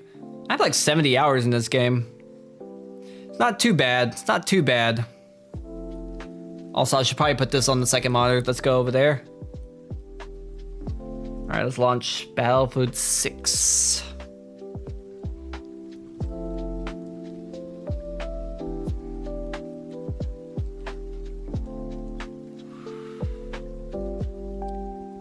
Hope everybody's doing well, by the way, here on this Monday evening. Thanks to everybody for dropping in and listening to me rant on about stuff. Been trying to get more streams out. Even if I don't want to stream, I'm trying to get myself to stream. A little bit I have to force myself. You're only one of this group that likes this game. That's because you guys don't like Battlefield in the first place. You guys are not Battlefield fans. You guys are normies. You guys don't even like Battlefield. Y'all say that 2042 is better. That's why I know that y'all's opinion does not count. Because y'all actually unironically say 2042 is a better game. Sir, 2042 was fucking dog shit. Your opinion is invalidated. Ever since y'all said that 2042 was a better game, I don't take y'all's word for nothing when it comes to Battlefield, because that was blasphemy. That game was dog shit. Actual dog shit. The only one that has any experience with Battlefield is Karis, and he played like the old Battlefield games. He was playing like pre-Battlefield 3, and then he kind of checked out from the franchise until 2042. Like, he only just now, like, last year played Battlefield 1 for the first time. And now he sees what I was talking about with Battlefield 1. He's admitted himself on stream that he didn't understand the hype with Battlefield 1 until he finally played it. And then he realized I wasn't speaking shit. That game is actually fucking baller.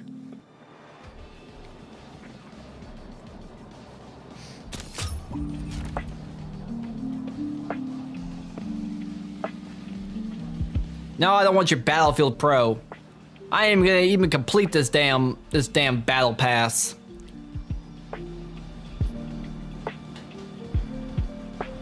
I haven't got any of the new weapons except for the Glock, and the Glock is one of the worst. I think the worst sidearm, currently the worst sidearm in the game. So it's not even that big of a deal.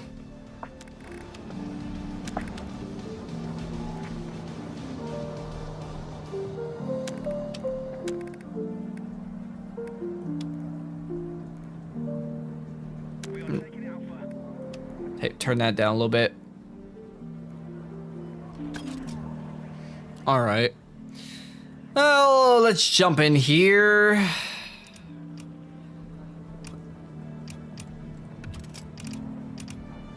We'll click that one.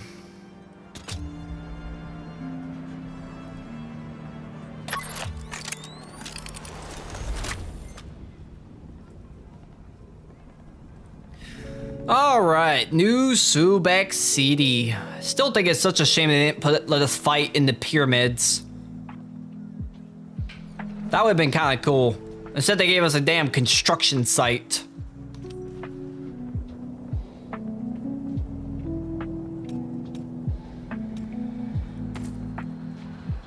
What is this gun? Oh, the TR7. Oh man, I'm gonna be rusty. I haven't played in probably at least two weeks, maybe 3 weeks actually.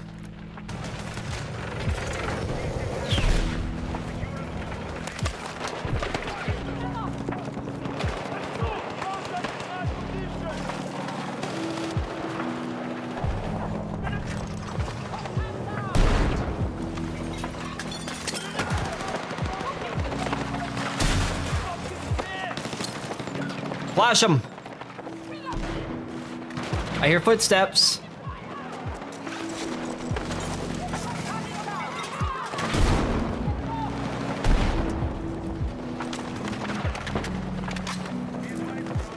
Kill him.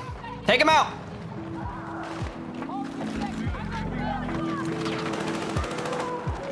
We'll watch this alleyway. Actually, you know what? No, I should get in there.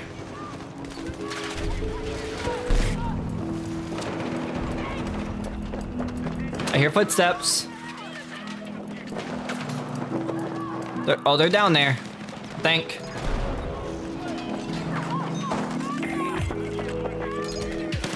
Hear more footsteps.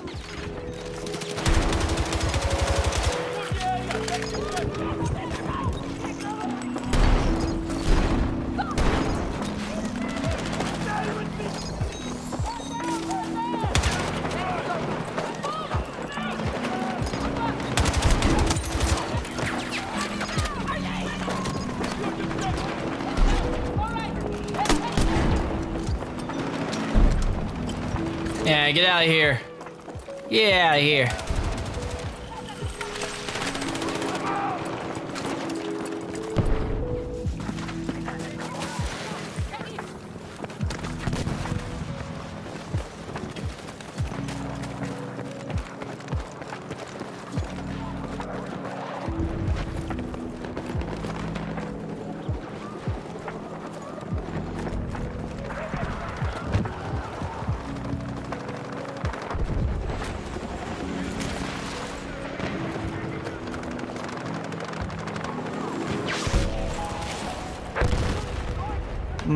Tanks over there. I can't do anything about those.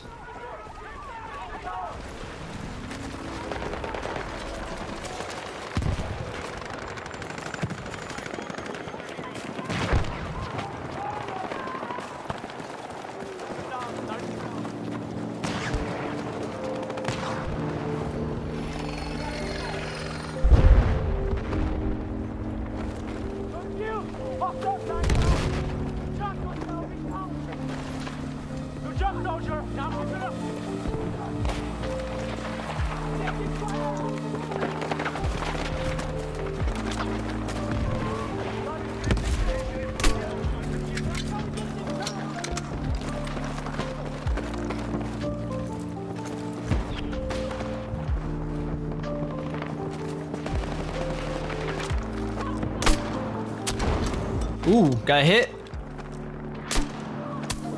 Oh, another hit. I knew they were up there.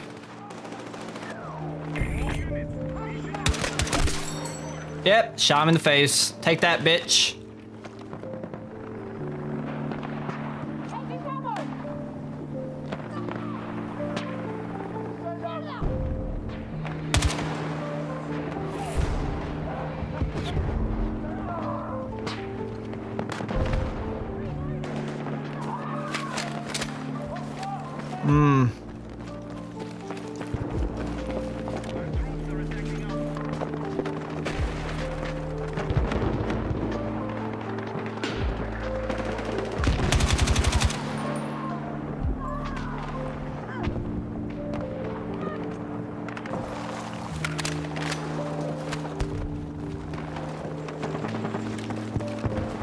Heard something, but I don't know what it was.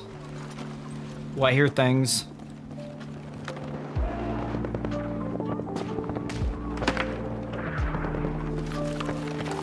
I swear I'm hearing things.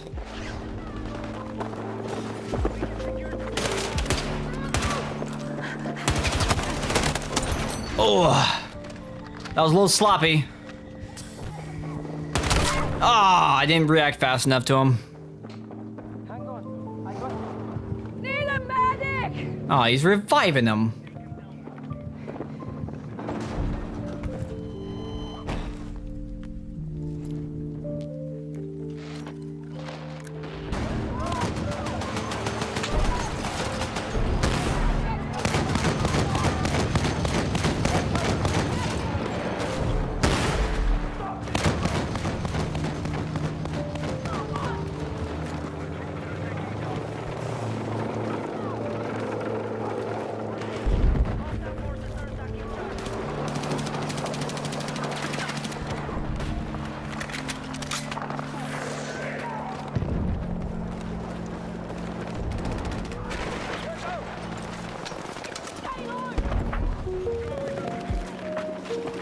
I just realized I still have my background music on. I forgot to turn that off.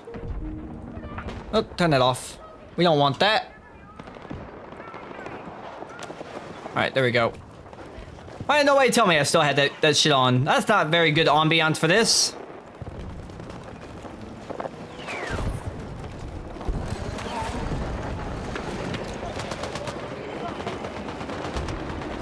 There's a guy above me.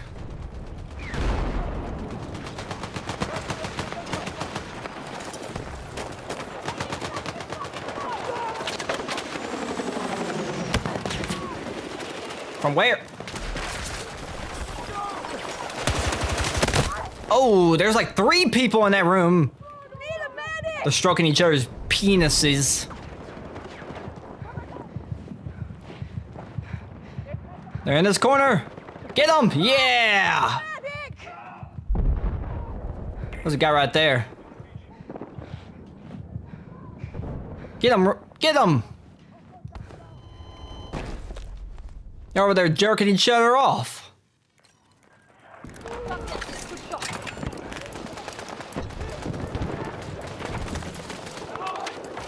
What the hell is going on there? It's like shit coming through the damn walls and garbage like that.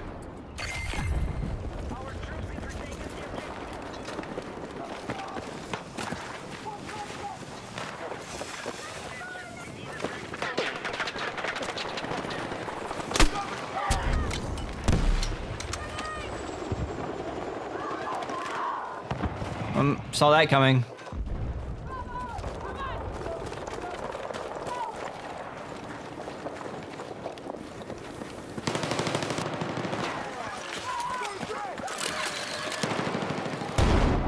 Well, I didn't want to go all the way up, but okay.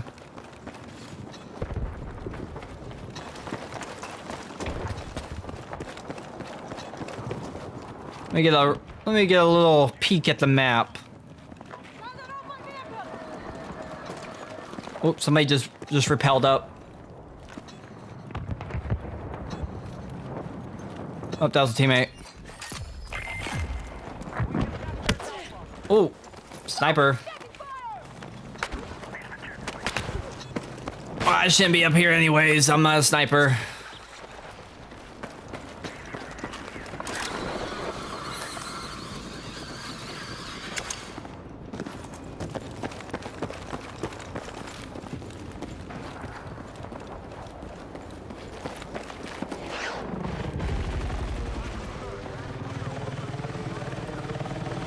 A little quiet over here.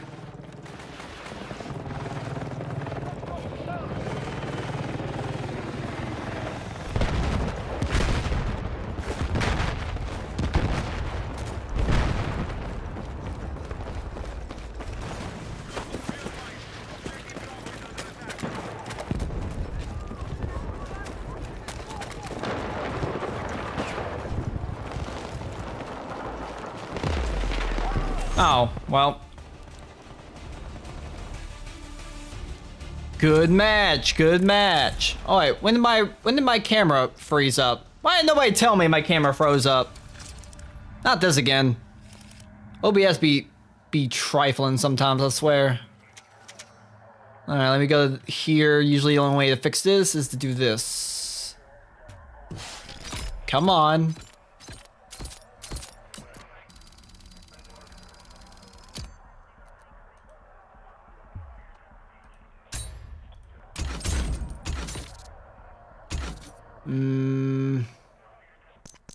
Why is it doing this?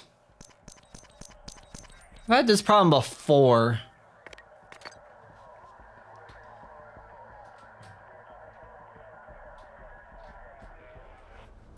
I usually have to unplug the fucking Elgato.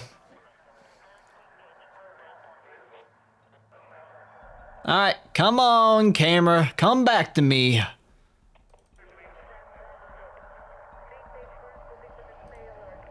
Come on, come back to me. What in the fuck is happening? There we go. Jesus Christ. This Elgato be having some issues sometimes.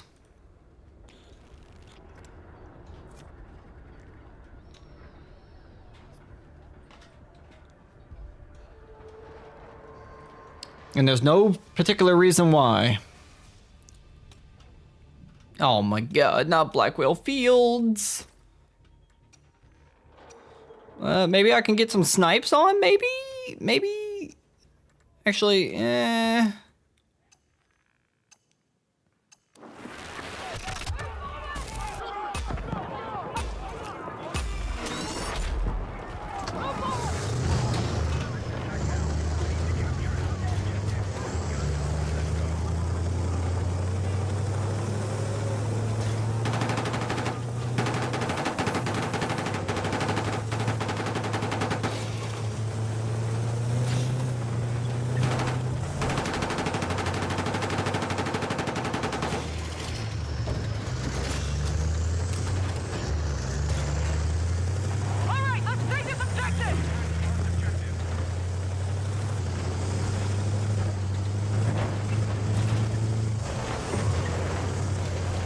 oh, that's a tank. We're gonna need AT!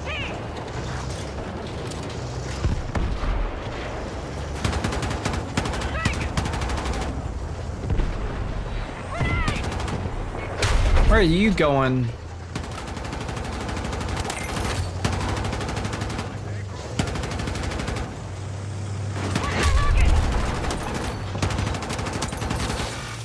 Alright. Got rid of those goddamn motherfuckers.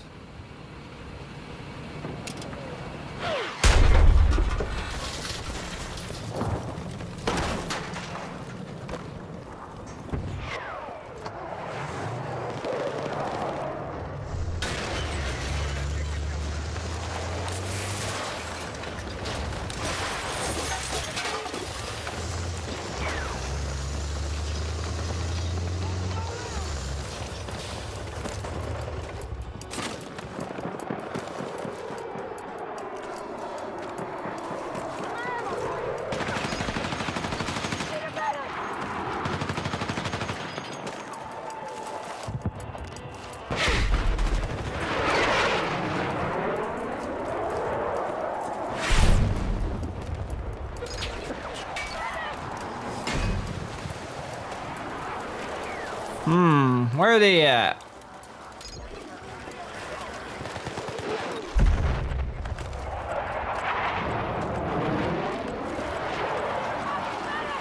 Why isn't good? Ah! Well, we almost had it. We tried our best.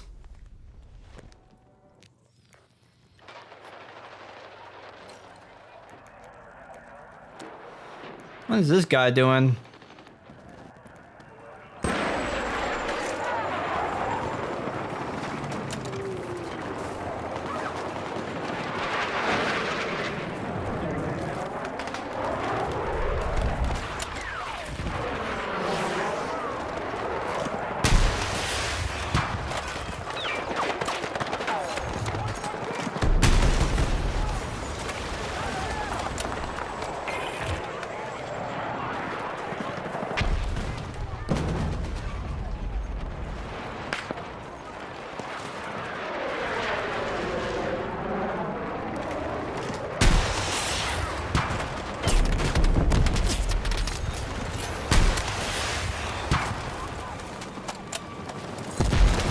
Yeah, you get out of here, vehicle.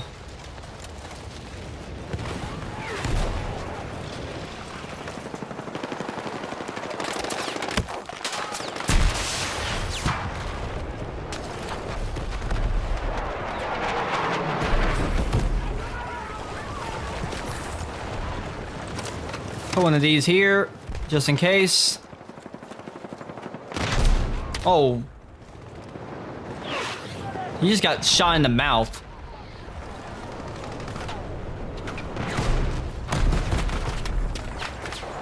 Oh, this is a bad place.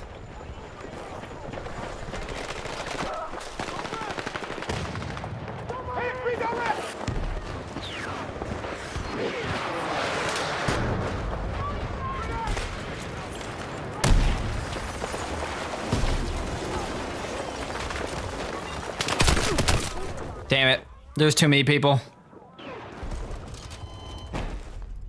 Gotta get these vehicles under control.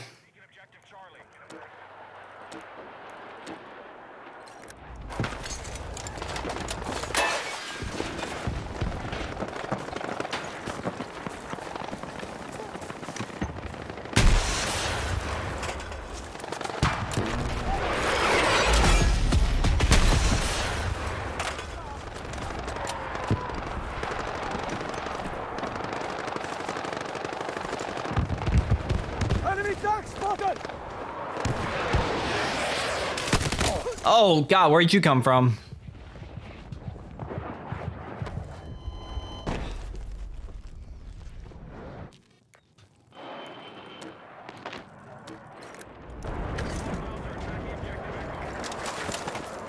Spotted enemy vehicle!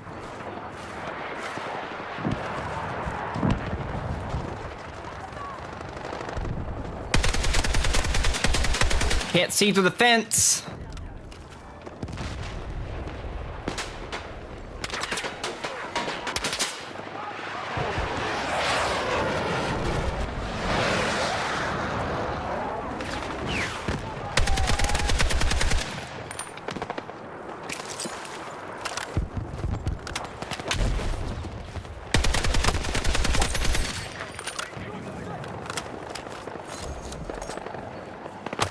Oh, what did...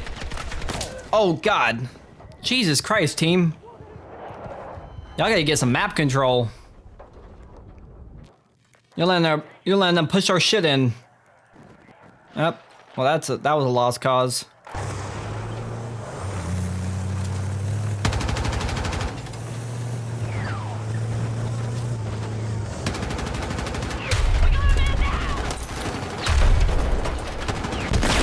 God damn it, bro. They're just rushing in with vehicles, and that's not the way to do it.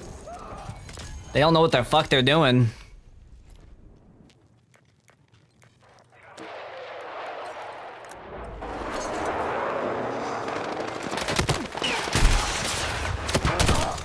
Oh, God.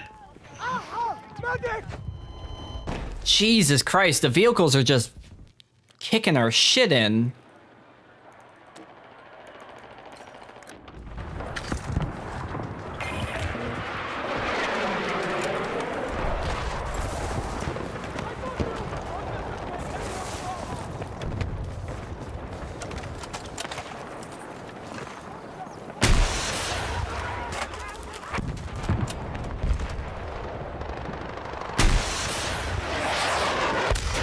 There we go. One tank down.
Where the hell is that coming from?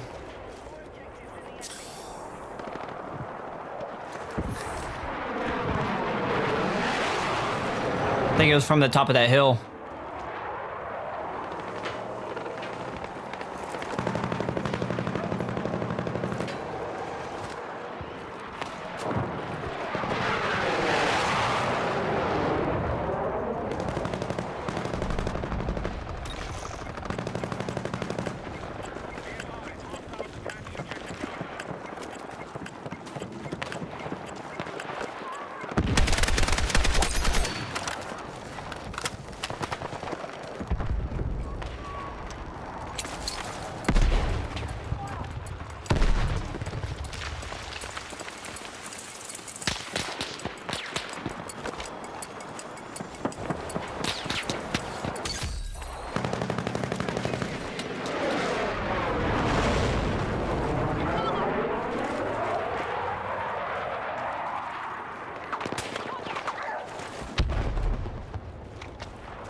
Ah, there's so many. There's too many. If that vehicle didn't move out of the objective, we would have actually been fine, but he moved out.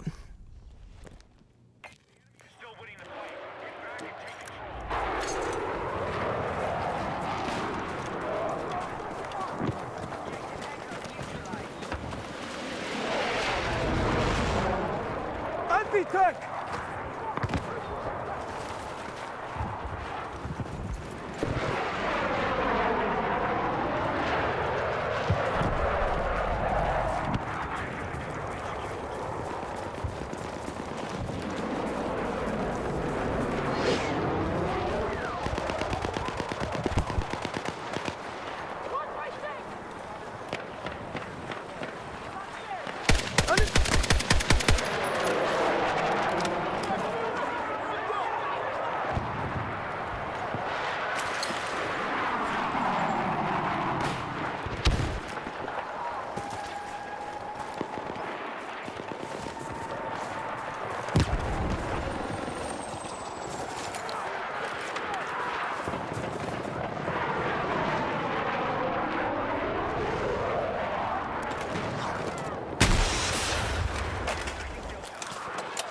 Oh, he has active protection.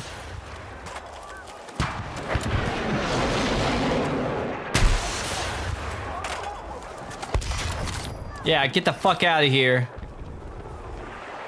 Oh, there's another one. God damn it.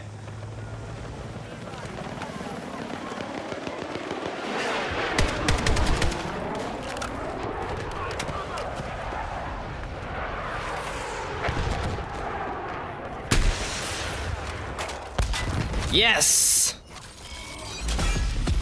Oh, that's a sniper right there. We're just gonna nope out of here.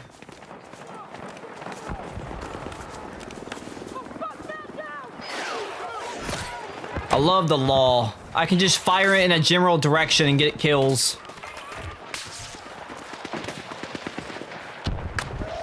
Since it locks on.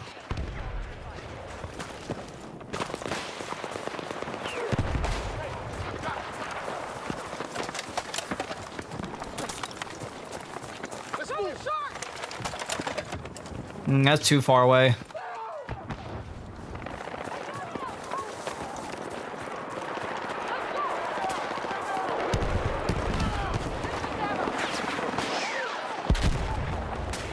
Contact! Enemy vehicle located!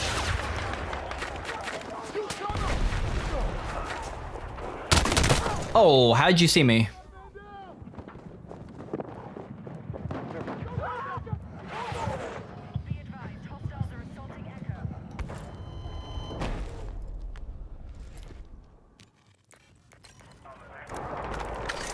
How are these guys doing?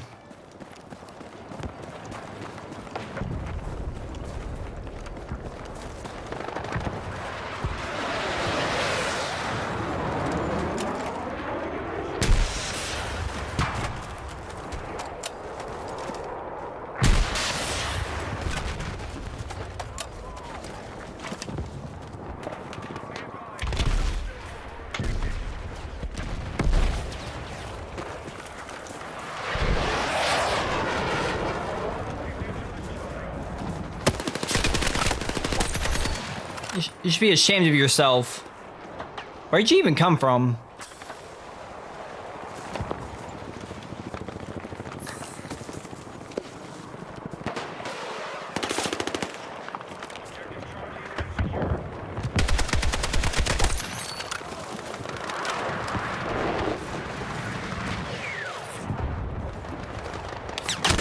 Ooh. Oh, he had a shotgun. You little pussy. You had to have the pumpy.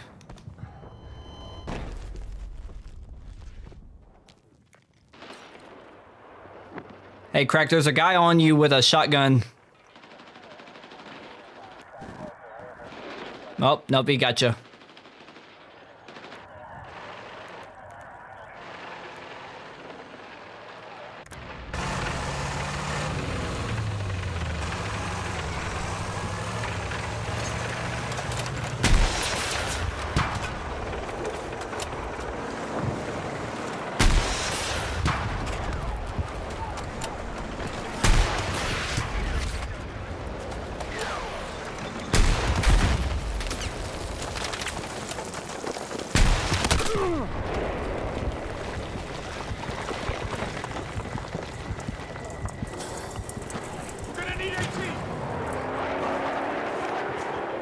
I almost fucking had him, but those last two shots, I guess I was firing them too damn fast.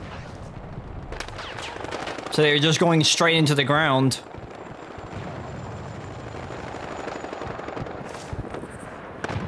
Now I'm out.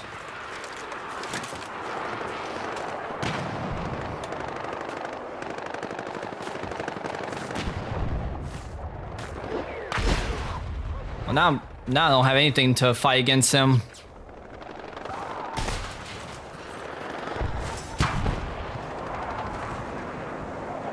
Well, my mine did damage.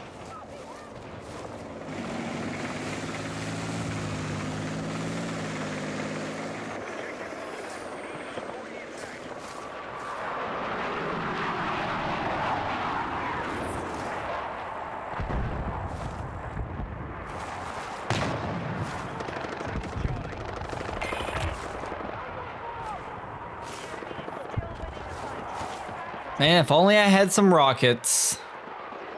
If only.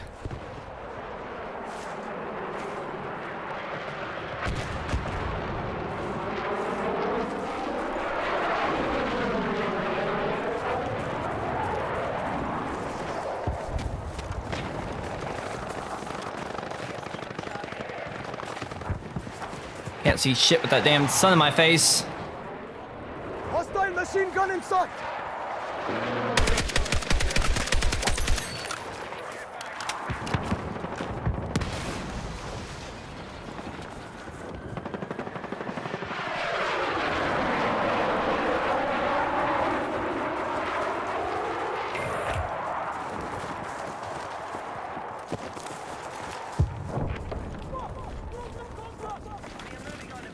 I heard somebody scream over here.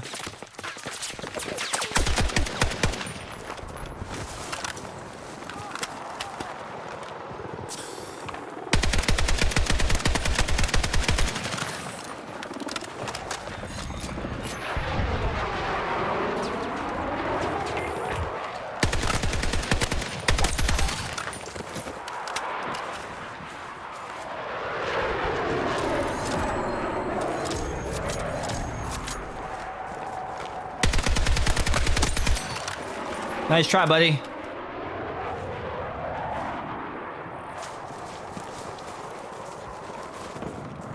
Anybody else on that fucking hill? Oh, I saw a guy.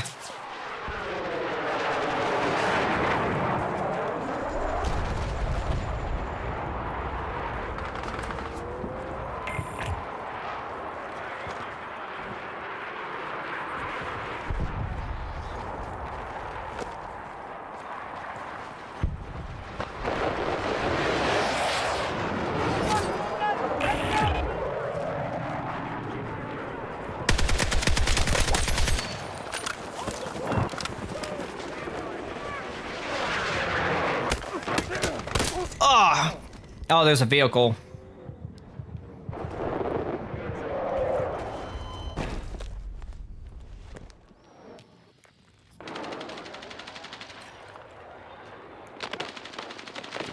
Yep, that was... I think we're kind of screwed, though.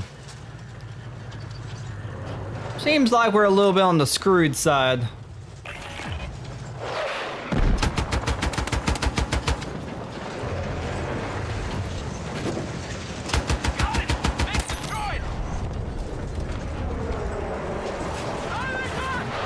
Can't see.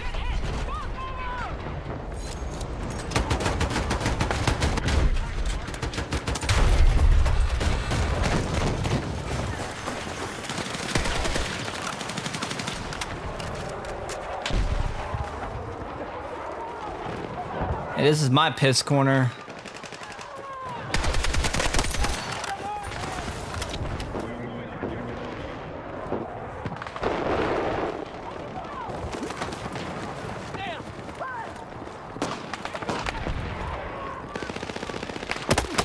Oh, where were you? Y'all didn't have that angle covered already? Ah, yeah, we lost that by a lot. They weren't keeping control of anything.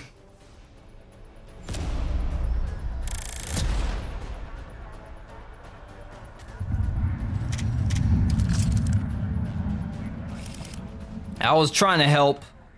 I was doing my damn best. I was taking out those vehicles as best as I can. It's too many of them.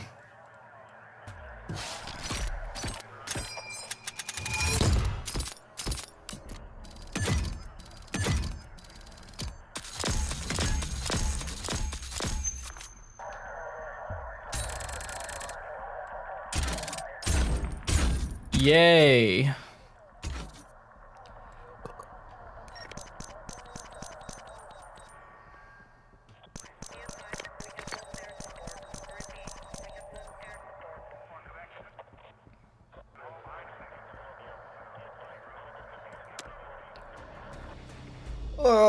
Siege of Cairo. Now here's a good map.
My damn ACOG sight almost got me killed because it was way too zoomed in for that range.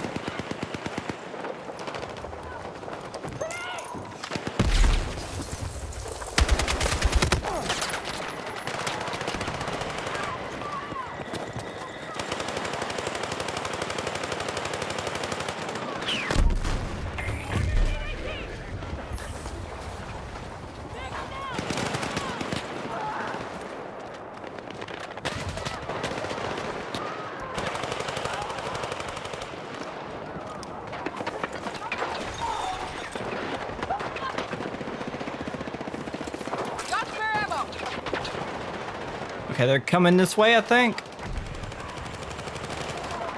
Oh.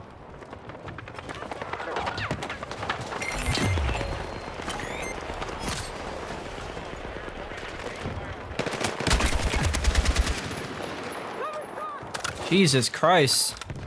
Here's the med kit.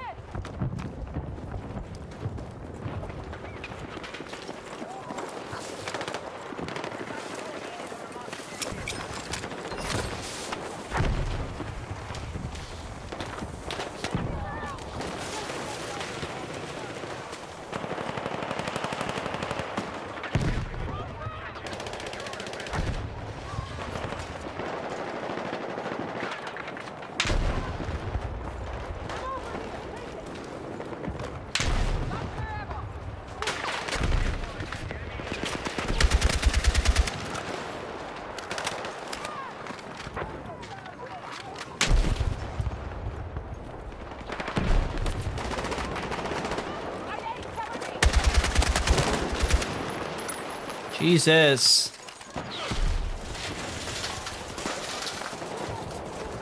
Saw somebody.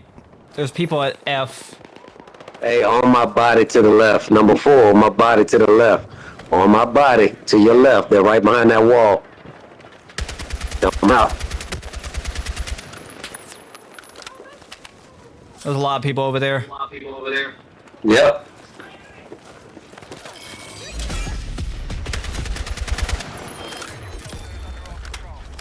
I can't come out and hit.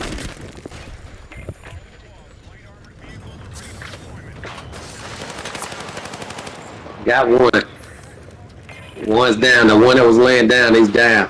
There's like 4 more back there. Cole got him. Cookie Man got him. Oh shit!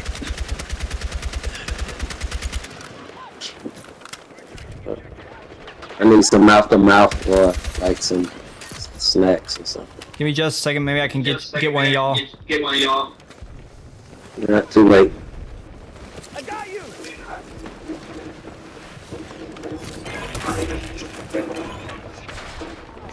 Alright, backside's clear. You can move up.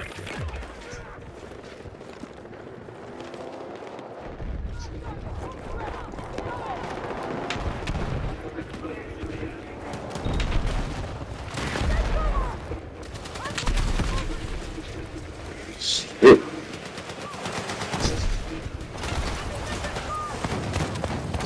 Get some ammo. I think Oh! there's a guy in one of those In that buildings. building. In the building, yep. Just got me in the back. All gas campus.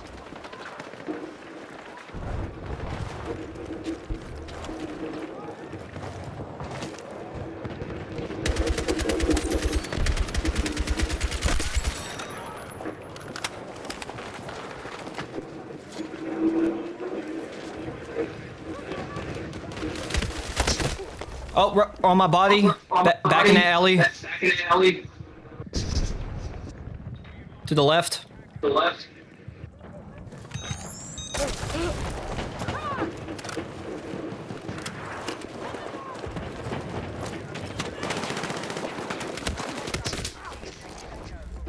I think they have a spawn beacon. God, this guy's mic. Oh, this guy's mic. He's got his playing through his speakers. Oh, Lord, it hurts my ears.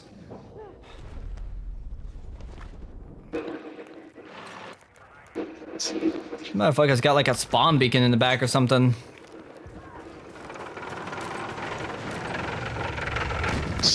Oh, on my body, right in the doorway.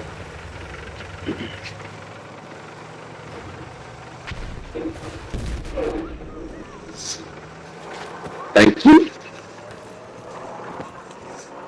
The heck is the point of this room?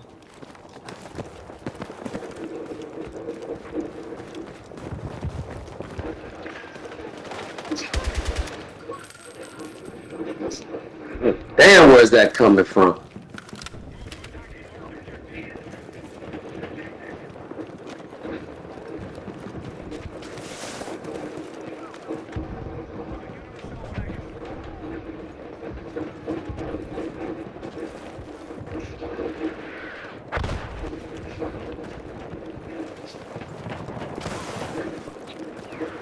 Guy's probably using the built-in PS5 controller microphone.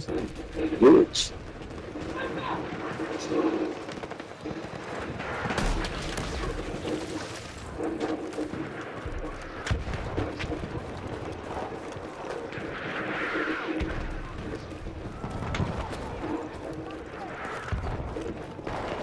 Go see what he's doing.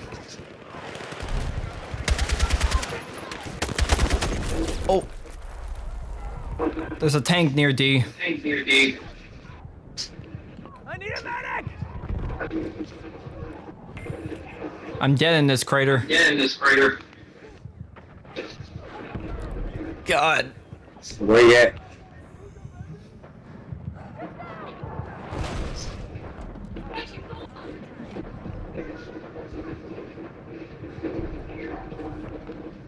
Man, it's entirely too much going on for doing.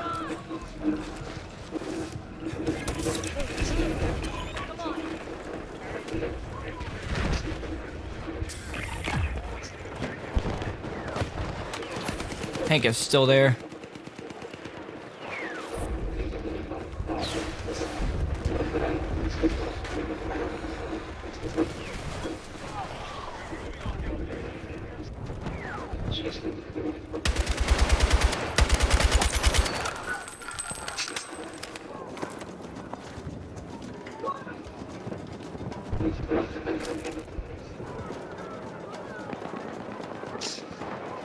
Saw that guy. Come on, bro. God. Come on, this motherfucker.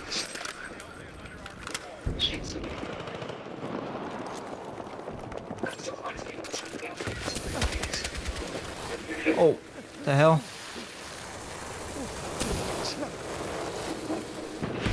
Guys come back for revenge, apparently.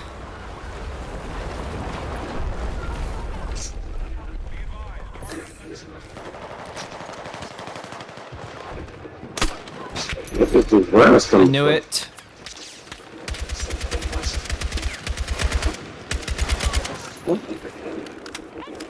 Hey, you got guys flanking.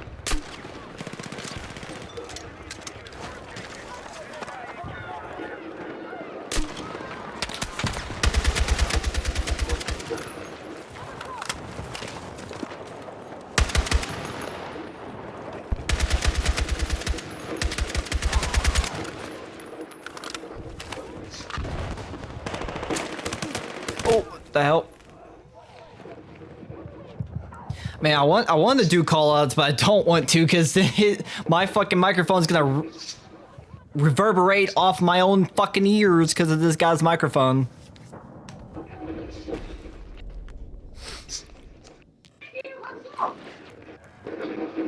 It's killing my damn eardrums.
This guy needs to get out of my damn way.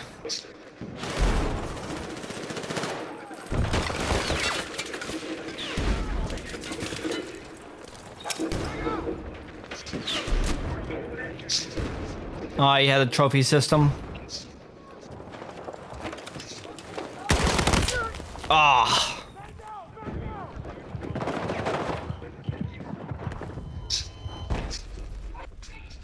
I don't know why I'm using this gun. This gun kind of sucks. I thought it was still decent, but it doesn't seem like it. Send this nigga straight to motherfucker. Get out of here. Get good. Nobody's there.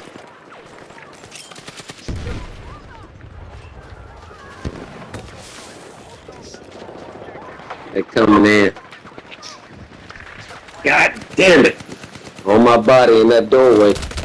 Oh my Yeah, god. too. I don't know if he's still there. Excuse me. Yeah, they're all over F. I don't know about that one. I don't know about that one. And also, this build I got apparently sucks fucking booty ass.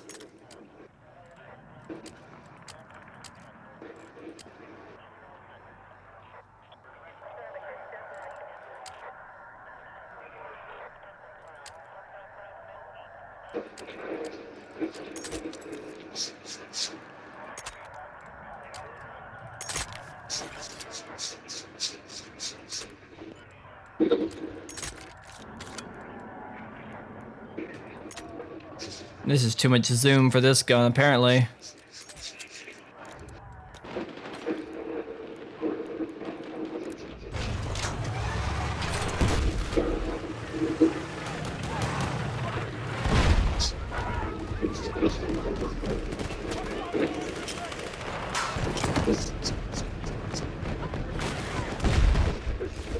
Oof. I heard it did. Yeah, the fucking tape. Oh, the tape, man. That's what's backing us up. Fucking bug. Oh, there's a fucking tank. God. Man, what the hell did that spawn in a goddamn rabbit hole? Fuck.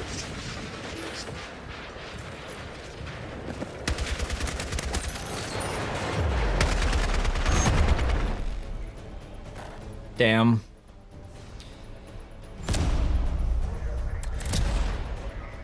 And that sight also not gonna work. That's one of the worst sights in the game. That reticle sucks.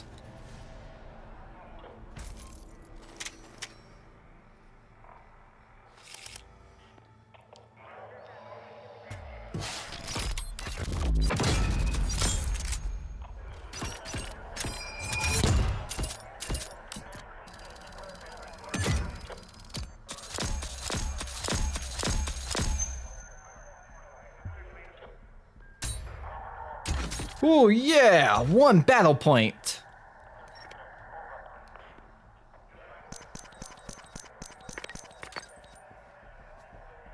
Spot enemies, revive teammates, or revive squad mates. I should probably be doing that, huh?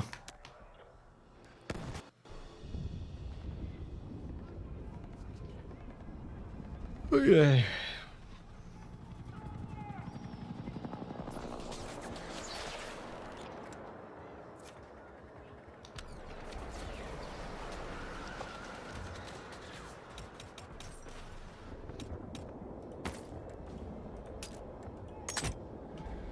Let's not use that site. Let's go back to that one.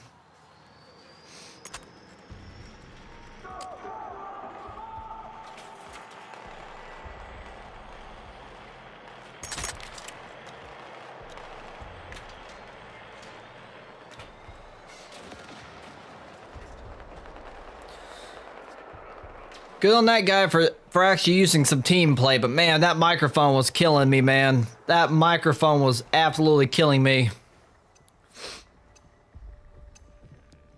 Like if you got a PS5 remote, there's a mute button you can press real quick between actually talking. That's about as close to push to talk as you can do on console.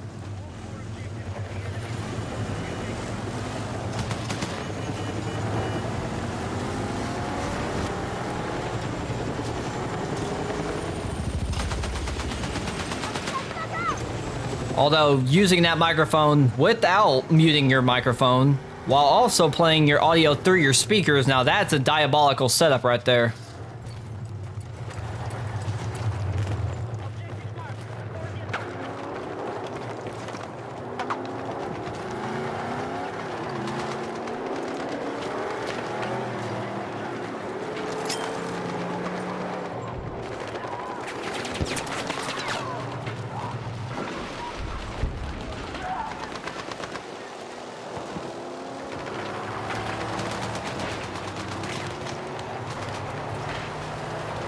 What the hell's going on over there?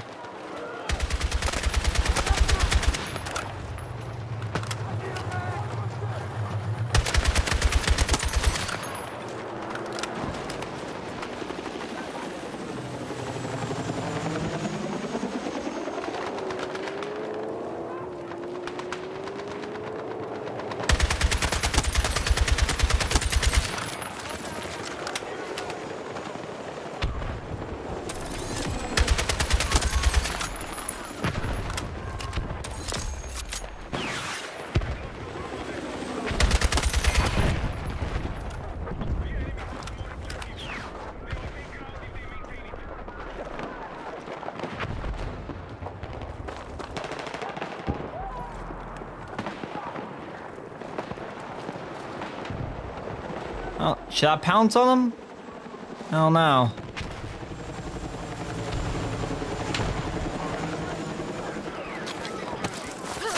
Give me them dog tags, sir.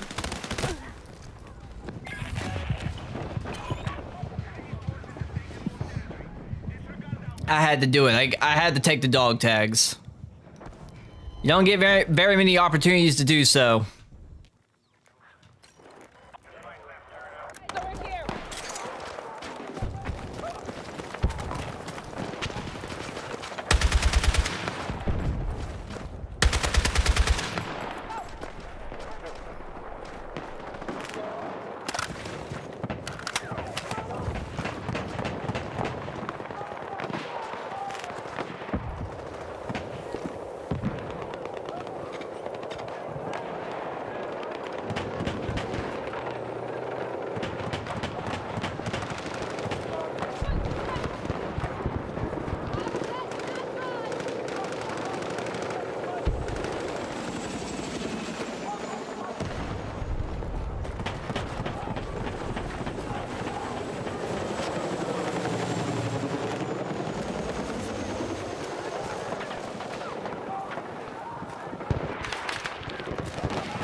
Nice.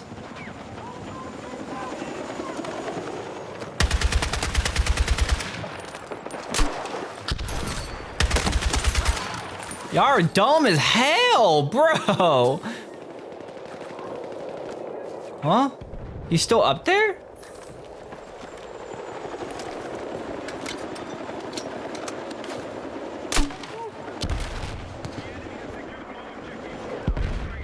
Hmm.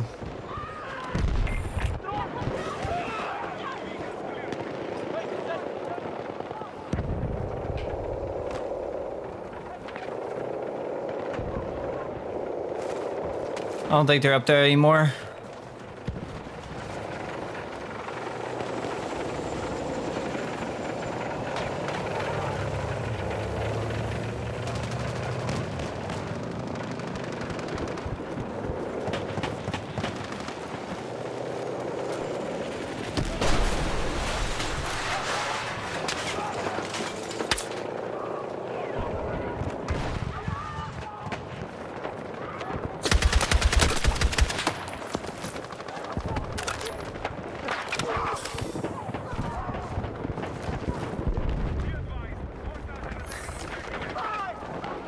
There's a tank behind us.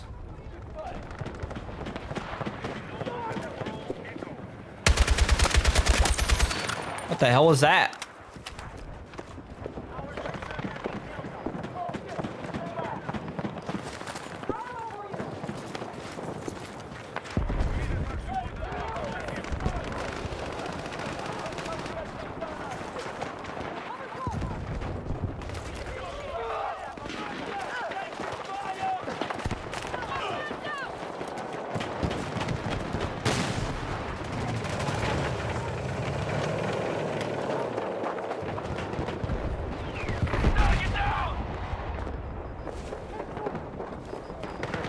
They're on the other side of this wall.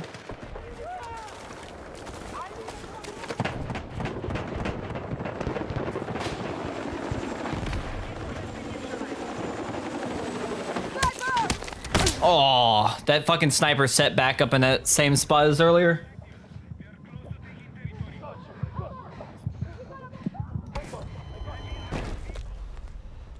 That was a decent kill streak while I had it.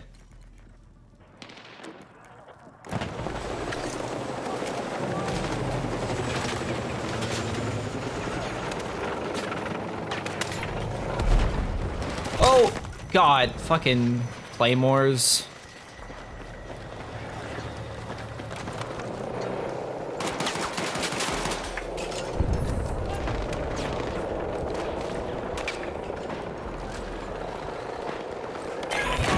Who's repelling?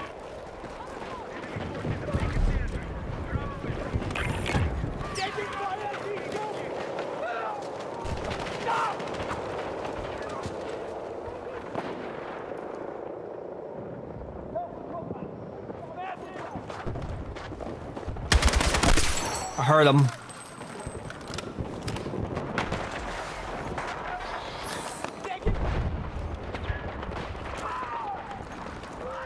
I only knew that guy was coming because I heard his ass. He was stomping around.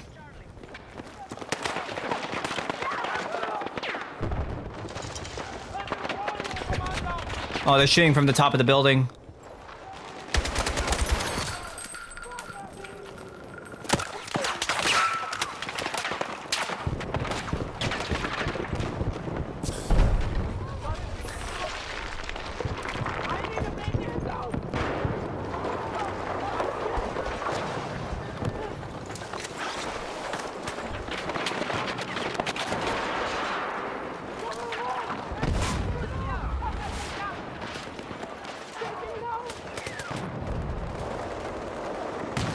Oh, there's a tank.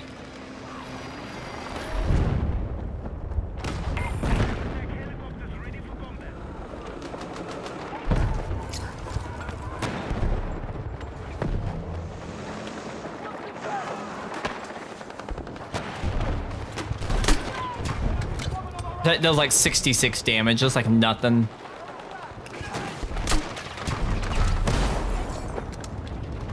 Guess it's better than nothing, but still. Oh, god damn it. Fuck me!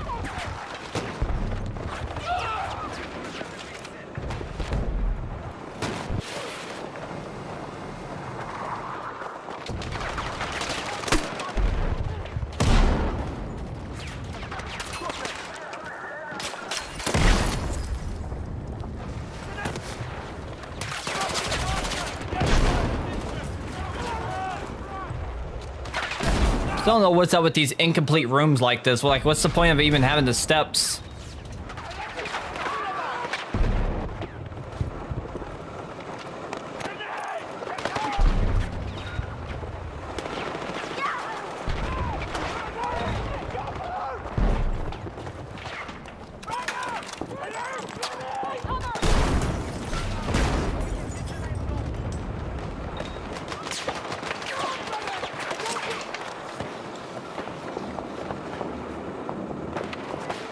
Come on, squad. You can come over here and spawn on me.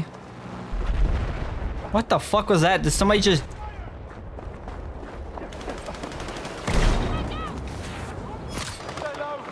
Oh.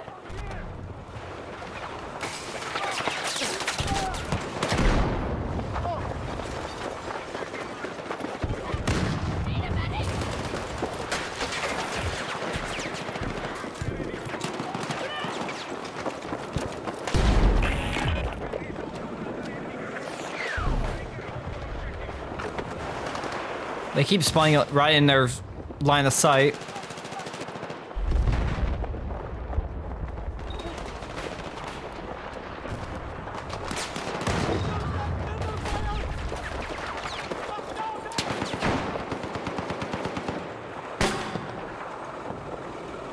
Hold. Hold.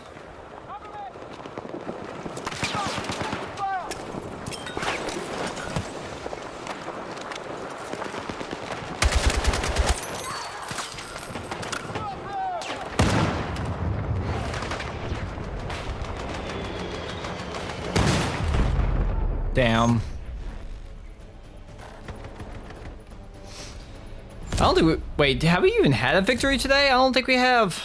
It's been a bit of a challenge over here. I'm doing just fine, though.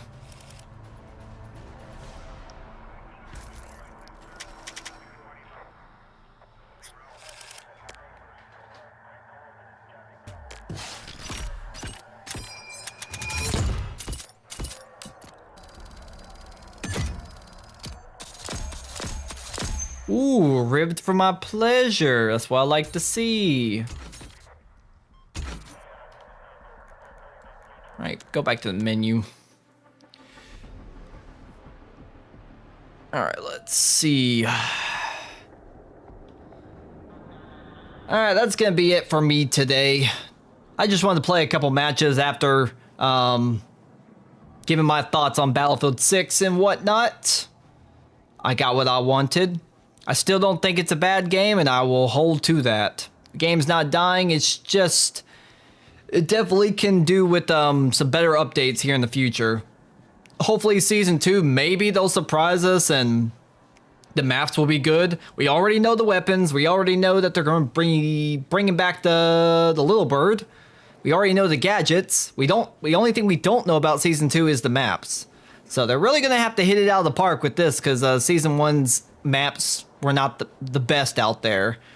So they got some catching up to do. Now they're off of the holidays. It's time to get back to work, Dice. Get back in the office. Whoosh, whoosh, whoosh. Time to get back to work, boys. No more holidays with your families. You're gonna stay in the office. You're gonna develop the game. You can sleep whenever we get some better maps. All right? Just call your family and tell them you'll be home by summer. They'll understand. They understand the grind. They'll be all right with it. Not too big a deal. But that's going to do it for me tonight. I'll catch you guys another day, whether that be tomorrow or the next day. We'll have to see. We'll just see how I feel. So, until I see you guys next, you guys all have a good night. Stay safe out there. And I'll see you guys in the next stream. Good night, everybody.